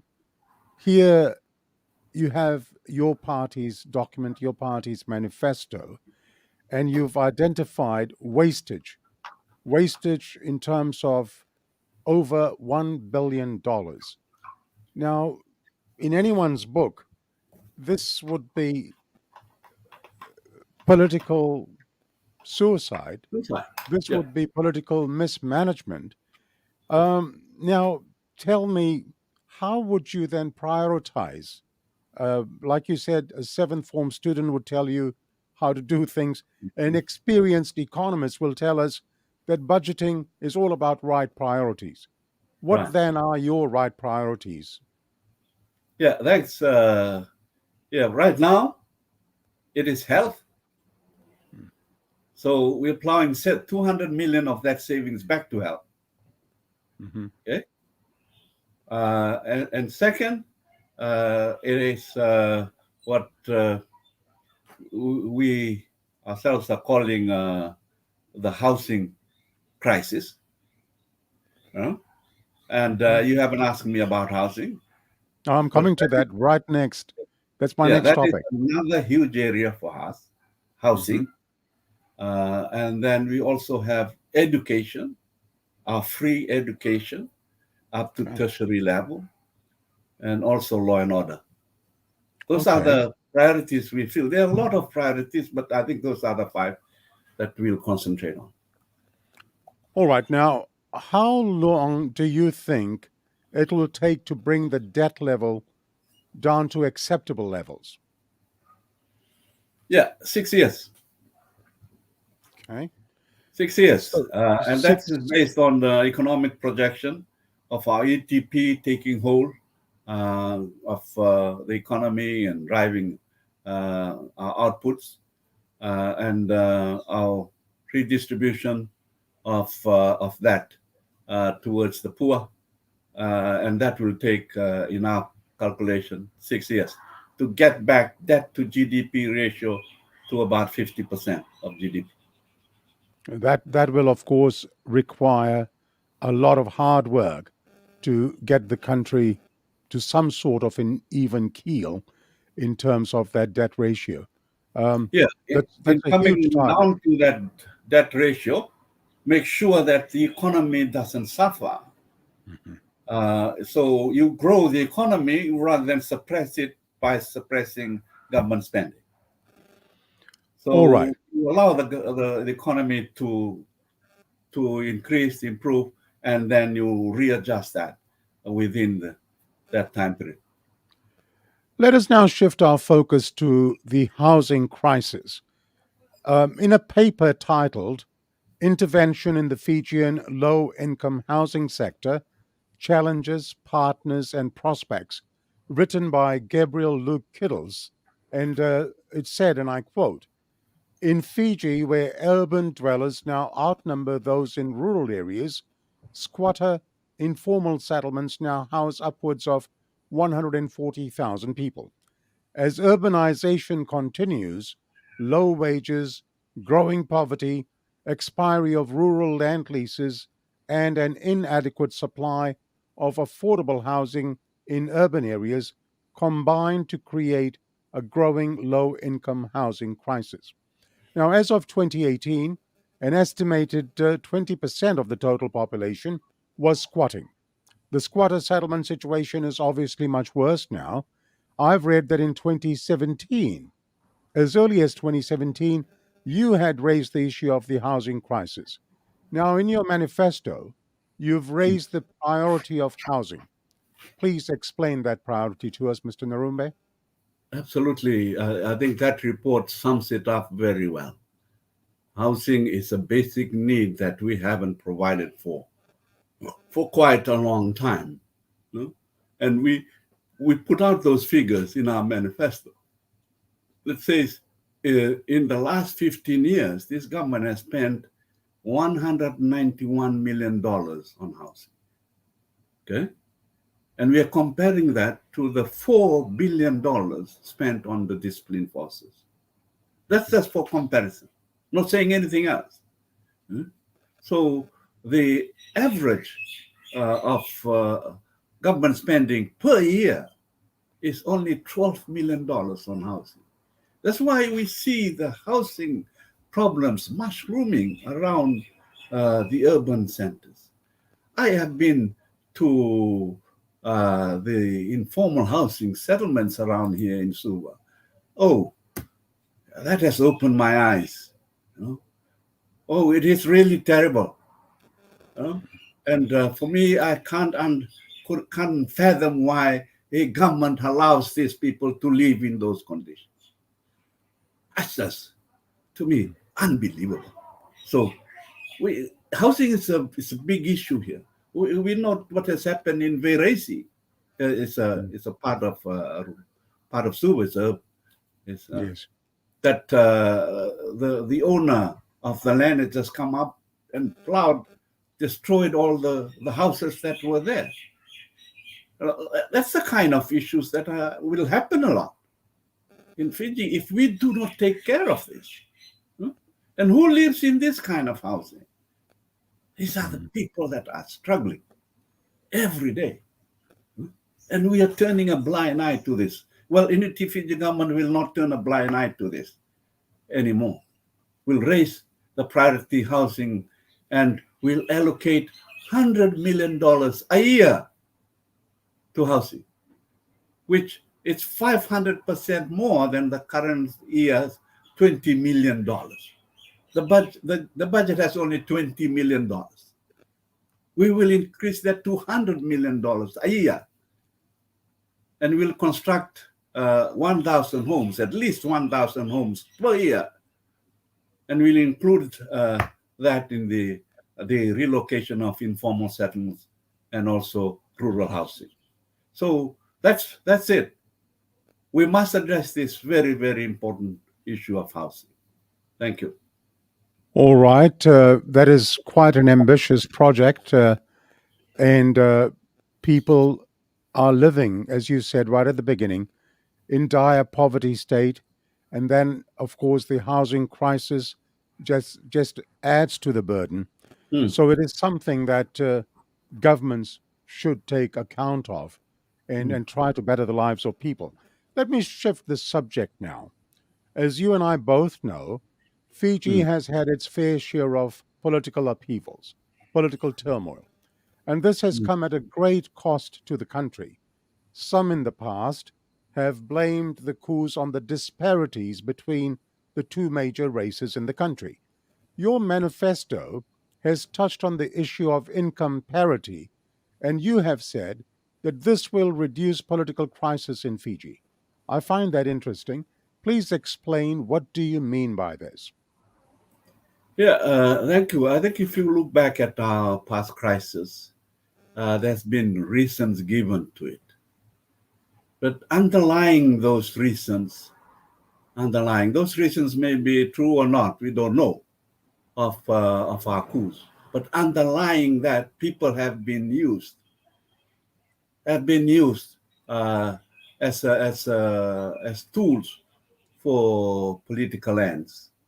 And if you step back and say, why are people asking to be used or agreeing to be used? You look back, and I think economic is at the roots of this. Finance and economic. So I think, to me, if we want national unity, we must build that parity up. So there are many people that have suffered from past political crises. So we are paying for that crisis. That's one of the reasons I've been asking voters in Fiji, please return the country to a civilian-led government. And it's resonating. Well, that's probably I'm the first one that has placed it very high in the profile of this election. So I think that's the thing. We need to lift that parity, improve it. And that, to me, will help bring in that political stability and avoid future crisis. There's a big, whether we like it or not, there's a big differences between the indigenous population and the other Fijians here in this country. We need to lift that. We need to change that. And that's what we address. We're going to the deep end here. And we need to do that. Otherwise, we're just talking about the surface. We're not getting to the roots of it. Now, you've also said that to build lasting peace, the Unity Fiji government will rebalance the ethnic distribution of senior positions and boards in the public sector. How will you do this? Well, the implementation is simple, because government is the appointing authority. You appoint those people. I think some people will disagree with this and say, no, this is against the spirit of Fiji one people. But I think within that people, within that whole of the population, there are ethnic groups in here. And whether we like it or not, these ethnic groups have interests. And if these ethnic groups, particularly if it's a big one, looks at their parity in this environment, they will say, they are asking already, why is it imbalanced? Don't we have the skills? Don't we have the qualification? So that's what we need to address. We cannot build national unity through artificial things. These are the building blocks of national unity. So we will go to that building block. We will see a rebalancing of ethnic groups in the appointments of senior positions. I think we really need to do that, and we will start doing that in our manifesto. Your manifesto has stated that Unity Fiji government will establish a National Security Commission. Please explain the purpose of the National Security Commission. Yeah, as we have been talking about, this political crisis that we have come through. We've had 4 coups in this small island. We're suffering from that coup. We'll continue to suffer. We can put a blanket around it and forget about it, but I think the impact of it still permeates through our communities and societies. So, to me, there are many issues there. We can talk about those issues. Some of those issues are hidden. And if we're really, really serious about our national security, we need to bring those issues up onto the table and start discussing them. So we are going to consult very, very widely with all stakeholders, including the discipline forces, to establish a terms of reference for this National Security Commission. And to me, one of their major objectives is try to avoid future political crisis. So that's our wedge into addressing some of these sensitive and maybe very deep issues in our political situation here in Fiji. Because if we don't do it, it's bound to come and attack us again in future. Thank you. Regarding the National Security Commission, how would that be appointed? Would that be a government appointee, or would that commission, well, you tell me, how would that be selected, whatever it is? Yeah, commissions, they come in different forms, different authorities. The word commission kind of gives it a lot more power than just a committee or group. It gives you a little bit of legal power. So that means that such commissions will need to be appointed by Parliament. And the composition would have to be looked at very, very carefully, but goes to Parliament, of course, with the recommendations of government. So once the TOR is approved by Parliament and the appointment is approved by Parliament, then it's just a matter of setting up secretariats and, of course, providing the financial resources for it to do its work. A moment or two ago, you called for a civilian government. Yes. Tell me why. As I said, we are paying a big price on political crisis up to now. And I believe that it is time that we bring back a country or a government that is led by a civilian. And it's a lot more than that. I think a civilian government would, to me, a led government would have qualification to run a country. They would have the know-how. They would have the experience to run a government. A civilian would do that. A led government would do that. So that's the main reasons. And people like it. People like it. I mean, as I said, perhaps I'm the only one that have said this. But more and more, I think we have to get these issues out underneath the table to the top of the table. And somebody said to me, well, elections are based on popularity. I said, no, I disagree with you. Elections must be based on credibility and the ability to lead. So that, to me, it's a big issue that I hope voters will take that into account in this election. That's interesting, and it brings me to another subject. What are your views on municipal councils getting back to what it used to be? Yeah, I don't know what the reasons for government not 16 years on has not brought back, or 8 years of elected government has not brought back the elections in municipal councils. If you really believe in the democracy of the system, you really need to reestablish this council. So the residents of that place has a say in the running of that city or that locality. Right now, they don't. So that's democracy for me. You can make these councils more effective, more efficient. That's another dimension. But we need to bring back those organs of democracy that has been removed. And one of them is this local government councils. Thank you.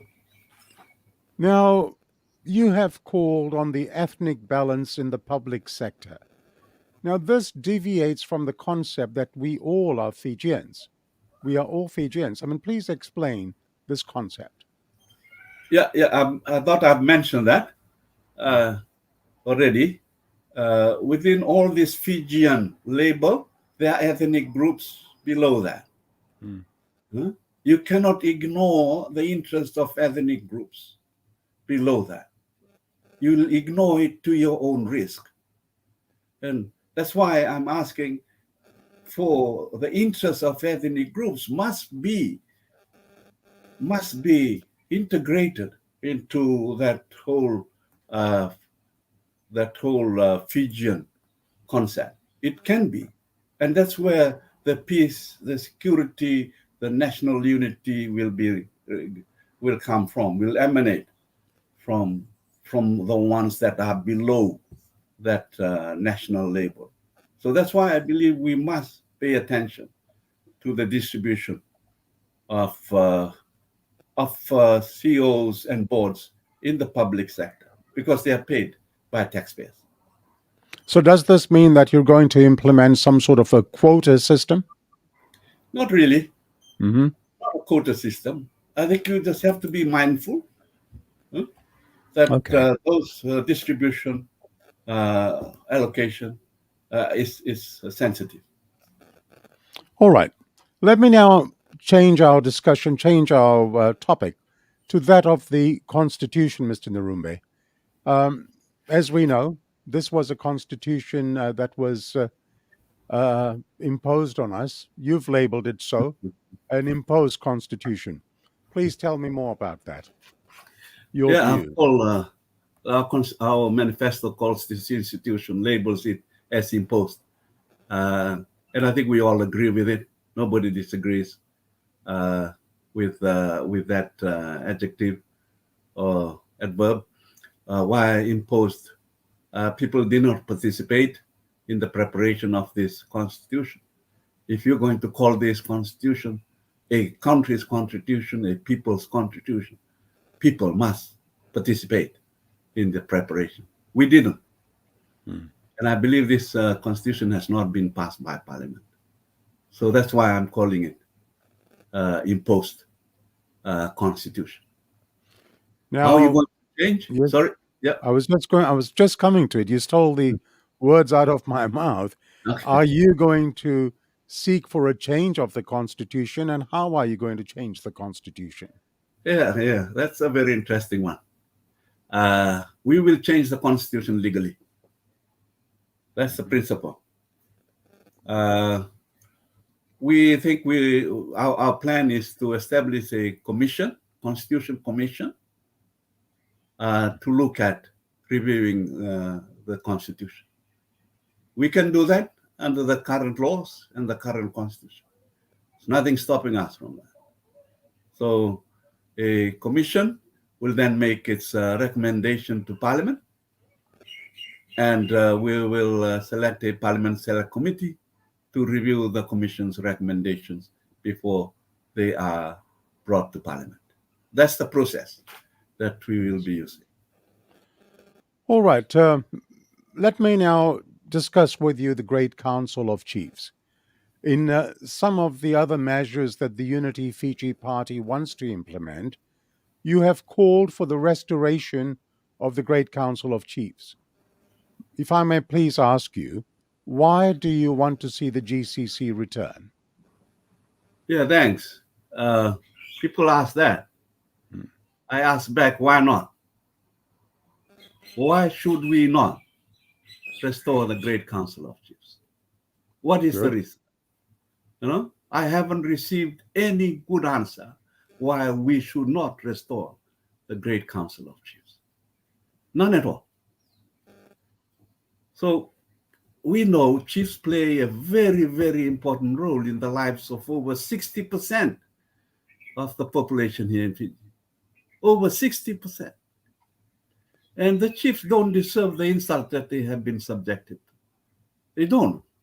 What have they done to be insulted? So I believe that the Great Council of Chiefs have a place in Fiji, given its social and cultural fabric. But we would like to consider the GCC to consider a change, a shift in focus, more towards economic and social development. And we believe that's where they could play a very effective role. So if you shift the focus of the Great Council of Chiefs on economic and social development, how would you do that? Yeah, the GCC comes under the Fijian Affairs Act. Mm-hmm. Okay. And that was amended to remove them. In the processes inside the Fijian Affairs Act, and also in the Itoke Trust Board, there are provisions for the role of GCC. Still there. But it's not being complied with because there's no GCC. Mm-hmm. Yeah? So that is in limbo. So to me, if we want the GCC, we can just introduce a certain amendments to the to reinstall into the Itoke Affairs Act. Right. Now, as you and I both know, one of the biggest issues in Fiji has always been the issue of land. Now, you have made several statements on land, like the establishment of a land review commission in the manifesto. Please explain how would you set this commission and what would their role be? Yeah, land is always going to be a very, very important issue in Fiji. It is. And wherever many places that we have gone and spoken to in Fiji have expressed to us, some have really cried in front of us because of what has happened to their land. They don't know what has happened to their land. They're seeking answers. Why is government not releasing our land back to us after its lease has expired? What happened to the land bank? So they are asking us these issues. There are many land, for instance, in Taveuni that has been so long time before. And the landowners are just restricted to a few acres. So that's going to be an interesting investigation. But none has been done in the past. So we think the best way to do that is through this land commission. Establish a land commission. Again, its members will be recommended by Parliament, by government to Parliament, and that will be established with the proper terms of reference. I would like that to investigate all the aspects of the land that we have heard now, including Schedule A, Schedule B, Crown leases, native land, and how we calculate the lease of a land. So So that's they, what that commission will do. so they'll be empowered to do investigative work in terms of the land issues in Fiji, and then to make recommendations to Parliament. Is that Correct. correct? Yes. All right. Now, in your manifesto, you've also said that you will repeal the Land Use Act and remove the Land Bank, and that you'll also reverse legislation, including the infamous Bill 17. Mm. Tell me more on that, please. Yeah, again, these things have been done without the consultations with the people. The Bill 17, all it needed to be done was to go and consult the people. A simple process, but government refused to do it. So there's been of ill feelings right across the country on this Bill 17. So we're going to look at that. And also the land use decree, which established the land bank. We don't think it's going to be necessary. We just plow everything into the economic transformation program. The participation of landowners there in the development of their land, the processing of their products, and the marketing is going to replace the objectives of the land bank. And in the land bank, they lose control of their resources to the bank. In here, in the ETP, they retain control. They determine what happens to their land. And they will get a much higher return from the ETP than the land bank. That's why we need to rescind the land use decree and together with the land bank. Okay. Now, still on the issue of land, you also said that you will increase the lease tenure under ALTA to 50 years. How will you achieve this aim? Yeah, the current maximum is 30 years under ALTA. So we would like to increase that to 50 years because we think that a longer tenure will stabilize the use of land and maximize the benefits out of it. 30 years may be too short. We really like it to be the longer the better. And we will consult the landowners and all the TLTB and all those that are involved in that process. But I think, again, if trying to maximize the production from our natural resources, we need a longer period of time. We would also like to rediscuss in there the leases, as I said, that the Land Review Commission will investigate the basis of calculating leases. So here we need to balance both sides of the coin. We need the tenants as well as the owners. And we all know that once we balance it fairly, I think it should be acceptable to both sides. All right. Now, over the term of this current government, and especially since 2018, there has been a lot of calls, in fact, calling for transparency and accountability. Now, when Mbani Marama conducted his coup and removed the Ngarise government, he said that his coup was to rid the country of corruption. Now, we have seen evidence of so much of unfinished projects, so many scams, as they say. The Unity Fiji Party has included corruption as a pillar of your manifesto. Please explain, how will you reduce corruption in the country? Yeah, thank you for that. It's an important issue for Fiji. I think if we look at other parts of the world, we'll note this issue of corruption is very high in some countries. It really destroys the fabric of the economy. It's really going to be a thorn in our development. And our concern is that we tend to be heading in that direction. And we have watched with concern the weakening of the fundamentals of good governance over the last 16 years. And it includes the erosion of the independence of public institutions. We know that.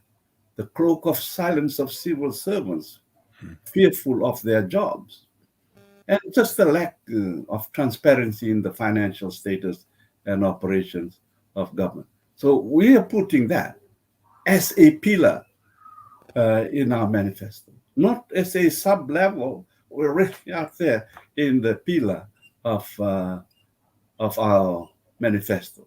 So we're going to promote good governance and eliminate corruption. It's interesting you again bring up that fear within the civil service. I've just heard this week that people are so paranoid within the circles of government, within the civil service, that two or three people can't gather together to have morning tea, share a Mm. cup of tea, and discuss, say, for example, the Sevens game. Uh, Mm. they're paranoid because the powers that be think other things. Yeah. Life has changed so Mm. dramatically. How do you bring confidence back in the country? Can only a change of government bring that confidence back? Absolutely. If you remain with this government, this will intensify. That's my prediction. If you want this fear to go away, to bring back our confidence in ourselves, this government has to go. Simple as that. No? You mentioned the civil servants. I sympathize with them for a job at this time in our history. But they shouldn't be subjected to that. Nobody deserves to be subjected to that. So to me, this is the big issue that I agonize over in this country. We can recover economic and financial issues, but to be subjected to this in our own backyard, it's just unforgivable. I really, get emotional because of that. So you are right. You have to take away or remove the ones that is instigating the fear, and then the only way to do it is to remove them from government. Thank Yeah, you. it's like our school days, getting Mm. rid of the bully boy. Yeah, exactly. Now, over all the years of FICAC's existence, Mr. Narumbe, do you recall any cases of it investigating corruption? Okay, hold on, stop, I think. Please don't answer that because I don't Okay. want you to get FICAC'd. I don't want you to get into any stress. Thank you very We'll, much. we'll just move on. I think Okay. right now we're at that very, very critical point in Fiji's history with Yeah. elections just 38 days away. Please don't answer that question at all. Mm. Look, um, you are watching Sashi Singh's Talking Point, and our chief guest this afternoon is Mr. Savenaca Narube, leader of the Unity Fiji Party and former governor of the Reserve Bank of Fiji. And as I said, please like and share this page so that we can share the views with as many people as possible. I now come, Mr. Narumba, to a very interesting part of your party's manifesto. Your manifesto speaks of the tumultuous past that Fiji has gone through, and in some cases, people are still suffering from those wounds. Some still have very deep scars from the tumultuous past. Now, your manifesto has identified several wounds from the past that you would like to heal. Mm. Can you state, please, what these wounds are and how will the healing be done? Yes, this is a very, very important part of moving forward. We cannot cover these wounds and forget about them and think they are not there. And it's the whole things that we bring out in this manifesto. We need to get to the roots of our problems. Don't artificially cover them over because they won't go away. And here's the wounds of the past that we have identified in our manifesto. There may be many more. We have deeply fractured our people in the past political crisis. So here we think of course, establishing a commission for peace and reconciliation. Give them two TORs, at least two, the injustices that people received in the 1987 to 2006 schools. There are many. and particularly the injustices on people, particularly civil servants, and were pretended by law to seek redress from government. They were just simply sacked, for instance. No reason given, just because they were supportive of Gareth's government. But all this kind of injustices are all there. Some even lost their families during this time because of what happened. It's a deep wounds, and we need to address that. We need to review the compensation given to tenants and landowners. I think basically tenants, when the land leases expired way back in 1999, 2000. I was in the Ministry of Finance at that time. We want, because of people have asked us to review this, we'll ensure that those compensation given to the tenants were properly based and that they were fair and adequate. Another is the communities that have come with historical contribution to Fiji, and I'm referring here particularly to the descendants of our Melanesians from Solomon Islands and Vanuatu. They have helped this country a lot, but they have been pushed aside all this time. They are not here nor there. So this is an injustice that we really need to correct. The other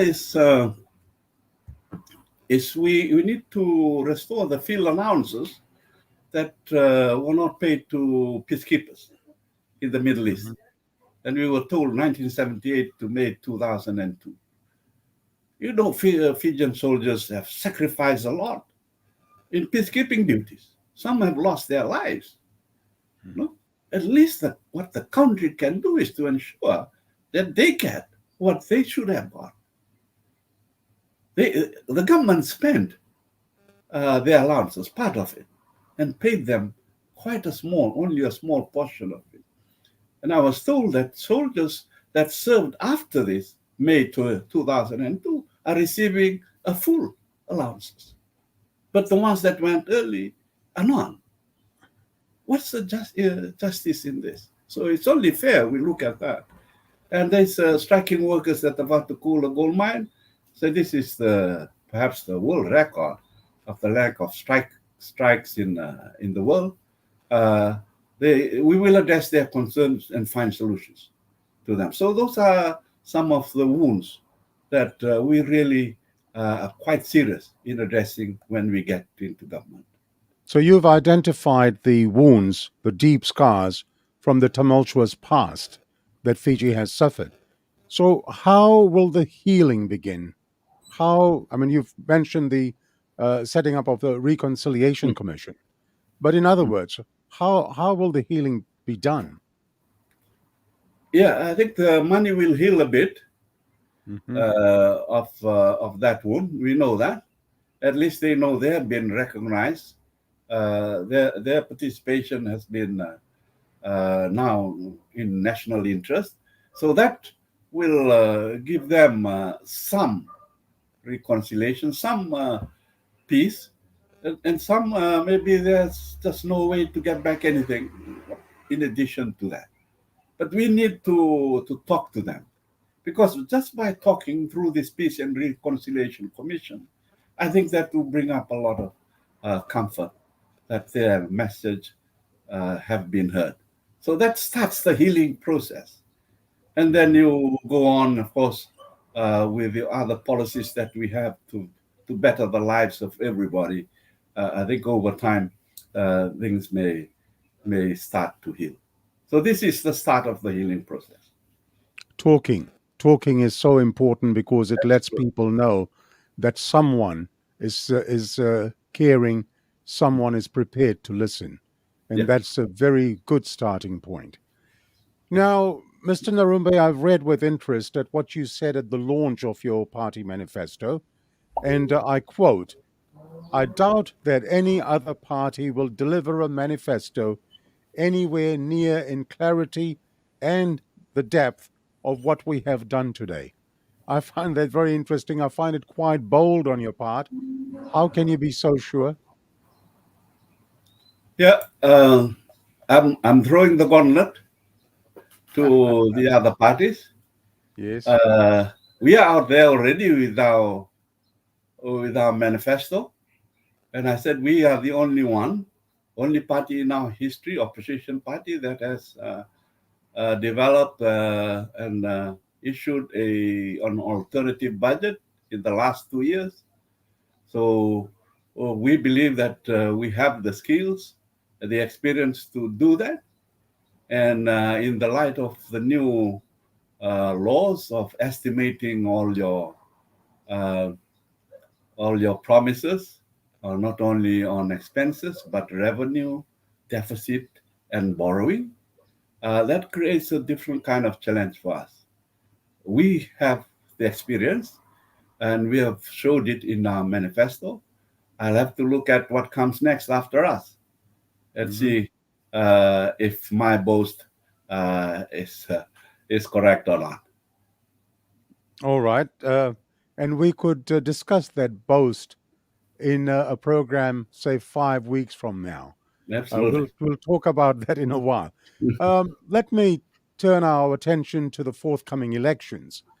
And as we head for the home stretch now, let's talk about the forthcoming elections. Why did the Memorandum of Understanding, the MOU between your party and SODELPA, get terminated?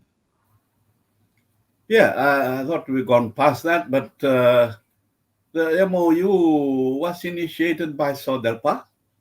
They brought the idea to us. And a few weeks back, we were told that the management board of SODELPA has terminated it. I said, well, okay. We were not given any reason. But that is their prerogative, and they have terminated it. It is allowed under contract, under the MOU. So the MOU is now terminated. But we have agreed to work together, particularly on the scrutiny of the election processes. So we'll still work together on those at that operational level. Okay. Now, in 2018, your party had just entered the election playing field before the elections. Now, you have had a good 4 years to plan things and have your game strategy all worked out. Let me ask you, how confident are you that people will vote for you? And do you think the Unity Fiji Party will cross that threshold mark of 5%? Yeah, as you said, we now have much more time. We have done our homework. We are out there in the communities, spreading the awareness of Unity Fiji, how different we are from other parties. And the response has been very warm. So they say we need a change, but they also need to change to something that they can trust, something cleaner, something that has the broad support to heal the land and the wounds that has been there, and a party that knows the solutions to our economic and financial problems that we face. So that's I'm not saying that. That's what is coming from the people. So they really have I'm quite encouraged by their support out in the community. So we are very confident that this election is not going to be anywhere like the 2018 election. How many seats are we going to get? You're saying the threshold? We're Yeah, looking will well you? beyond the threshold. Our target is 20 seats. Our All right. ideal is 28 seats. So in Okay. our calculation, and we are calculating from the support that we are getting, we are moving well beyond the target and approaching our ideal number. So this manifesto, once it's now launched, we feel it's going to help us achieve the ideal. All right. A very important questions in the mind of Fiji's voting public. Those people who do not support the incumbent government, they worry about the number of opposition parties and how votes will be split. Now, at this very late stage of the game, I need to ask you this question. Will you agree to join a coalition after the elections with some other opposition party? Yes, we will agree if no party wins government on its own. We have agreed to join the opposition parties form government. But Two we have questions. mentioned it Yep. already. Yeah. Two questions that arise out of that, and I seek a categorical answer from you. In that coalition, should an approach be made by the Fiji First government, would you consider joining forces with them? Yeah, I've come to this election. I've given my time, I've given my resources to come to uh, uh, the political journey that I have entered, basically because of this government. Mhm. If we had a better government, a government that looks after us, that is honest with us, doesn't stamp on us, I would have just be where I was. Mm. I was comfortable there. I had a good salary, a Yes. cushy job.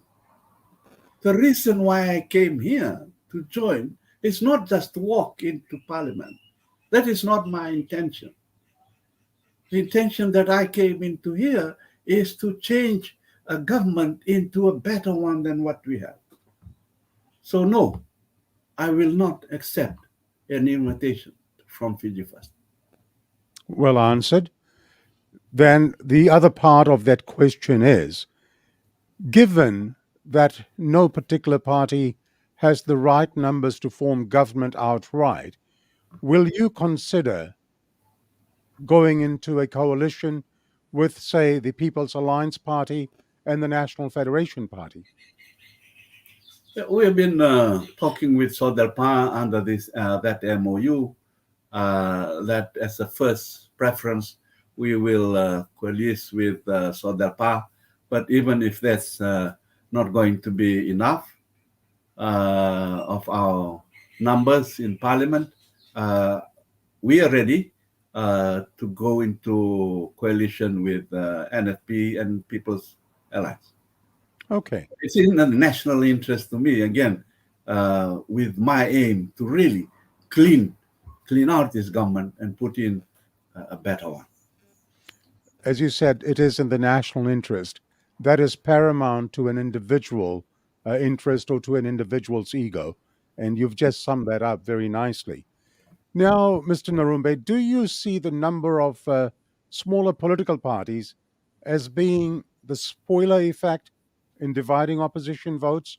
Or do you think the voters are wise now to make their choices in a very intelligent manner? Yeah, I think Fiji, the way it is, there will still be followers of those new parties. But for us that know the election climate, I don't think they will get over the threshold. See how that affects the other parties depends on the election process or the election systems that we are using. So if their votes are discarded because they don't get over the 5% benchmark, then that the effect is that it favors the largest party, the Yes. party with the largest votes. And I don't believe that is going to be Fiji First. So, Okay. yeah, it will defray votes, but I think the impact will not be like what we had in the previous elections. Mr. Narumbe, I'm going to give you an opportunity now to send a message to the voters of Fiji. What is your message to the voters in Fiji as well as those who are abroad and who are going to vote? I'm one of them. I'm abroad and I'm going to be doing a postal vote. So, what is your message to the voters? Yes, thank you, Shashi. My message is very simple. This is about leadership. The leadership. We choose the leader that we believe will provide us that desires, that will give us the Fiji that we would like to give to our children. That is, to me, a leadership this election is about. And you have to base that vote on very substantive issues in our lives. And I firmly believe that if you look at this manifesto very, very carefully, it reflects the depth of our experience, knowledge, and our qualification. I doubt, as I said before, that other political parties will be like our manifesto. To me, it therefore should remove any remaining doubt that Unity Fiji is ready to be our next government. We are ready. We have it, as we have demonstrated in our manifesto. Again, some people telling me that the election is about popularity, as I mentioned before.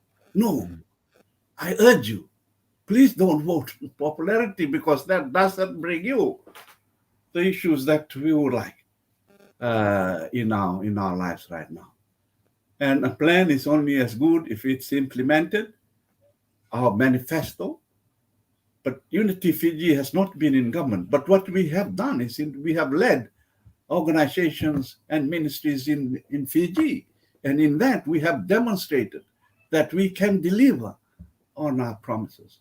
That is my understanding, my undertaking to the people, that Unity Fiji government will deliver its promises. Please vote on that. Take this election very seriously and don't vote blindly on popularity. And please turn out to vote. For those that may not be able to vote, this is the time to request a ballot, a postal ballot. And please talk to your family, and particularly the youths, on the importance of this election. Thank you, Shashi. What about a few words about your team? I've had Mr. Mick Beddoes, one of your team members, who's appeared in our program. What about collectively your team? A few words about them. Thank you. We have a very strong team in Unity Fiji. We have Mick Beddoes, who is the leader of opposition in Parliament. We have Minister that was in government. We have permanent secretaries that were in government before. We have high-ranking former police officers in it.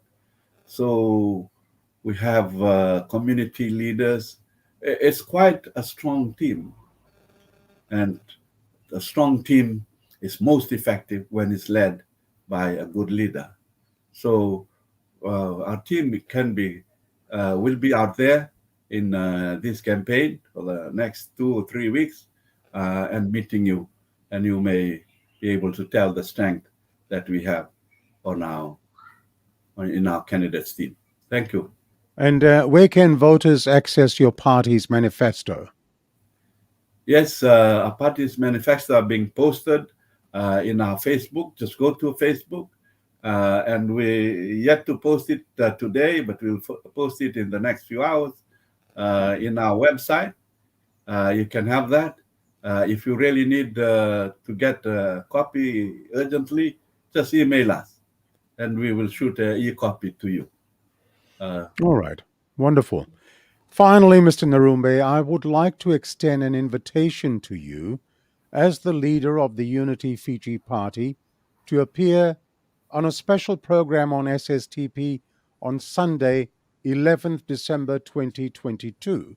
On this particular Sunday, I will have all the major opposition party leaders and we'll have a brief discussion with them on their campaign, one-to-one, and most importantly, I will give each opposition leader an opportunity to deliver the address to the nation in their final appeal to voters.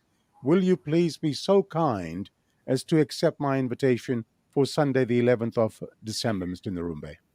Oh, gladly, Shashi. I think you're doing a great job. And I would like to see more of the leaders come in and maybe in the same session and then discuss this. And that's what I've been asking people and the media here, if they can arrange that, a leaders' debate, public debate before the election. I think the voters need to see us together, to be able to work out who could they vote for. I have not seen anyone that is prepared to host such a leaders' debate. We see that a lot in other countries. I hope it can still happen. And I'm so glad that you offer me the invitation to on 11 December. And I hope the other leaders of the other opposition parties will also join. Thank you very much. I accept your invitation. Thank you for accepting my invitation, Mr. Narube. Let me tell you, I am ready to host and to be the moderator of a debate between leaders in Fiji. But I honestly believe to have an effective debate, we need participation from the Fiji First Party. I mean, I'd love to have the Prime Minister come in and go one-to-one with yourself, Mr. Narumbe. Go one-to-one with Mr. Rambuka. Go one-to-one with Mr. Biman Prasad, Professor Biman Prasad. That's what I would call a robust, democratic session where you take the gloves off and discuss issues that are bread and butter issues to do with the people of Fiji. As I said, I'd love to do that, but in just, we're running for about a year now. This is our 43rd episode, and with all the breaks we've had over Christmas, etc., that's why it's 43. We have yet to receive an acknowledgement to my invitations to the Fiji First Party. We can only live in hope. And as I say, I work with the class, caliber, and integrity of the people that volunteer to come on the program. And to you, sir, with those words, I say a very, very big thank you, Vinaka Vakalevu, and thank you so much for being our chief guest in episode 43 today. It's been an absolute pleasure for you to discuss your manifesto, and I hope that our viewers found your session today inspiring. And to me, you have an eye opener of a document. So thank you. I wish you and all your other candidates all the very best in their campaigns. Stay safe, and whatever you do, please do not get FICAC'd. I look forward to seeing you on the 11th of December. Thank you, Shashi. Goodbye. Take care. Take care. Goodbye. Nisa More and God bless. Thank you, sir. Yeah. Well, to my viewers, before you leave, let me remind you that I'll shortly announce our guest for next week, our chief guest. And as I say, thank all of you for taking the time out to provide your positive comments. I apologize to people in the last couple of weeks. I haven't had an opportunity to go and respond to your comments. I've just been very, very busy with my regular work, and that work takes precedence. And it's been a very hectic time, so I will try and get to it sometime this week. I thank all of you for taking time to provide those feedbacks. SSTP, we ask the questions that Fijians all over the world want answers to. As I say, Fijians want to know. That's all for episode 43 this week. To my SSTP team, as always, thank you for all your efforts for today's episode. And I must thank Nikhil as well for his session. Thank you, Nikhil. Now let me reveal the name of our chief guest for next week. Our chief guest for next week is, here we go. Our chief guest for next week is going to be Mr. William Ngavoka, leader of SODELPA. There's a lot to discuss with Mr. Ngavoka, how the latest defections will affect the party, what programs are covered in SODELPA's manifesto, what is the party's real expectation in the final countdown, plus a whole lot of other matters to discuss. I'm really looking forward to that interview with Mr. William Ngavoka, our chief guest for next week. And I hope you can join us for episode 44 next week. If you have any questions for our chief guest, Mr. Ngavoka, for next week, please send them via SSTP Messenger. I hope to see you next Sunday on Sashi Singh's Talking Point at 11 a.m. Sydney time, 12 noon in Fiji, 1 p.m. in New Zealand, and at 5 p.m. on Saturday afternoon in Los Angeles and San Francisco. Don't be late, otherwise, you'll need a doctor's note.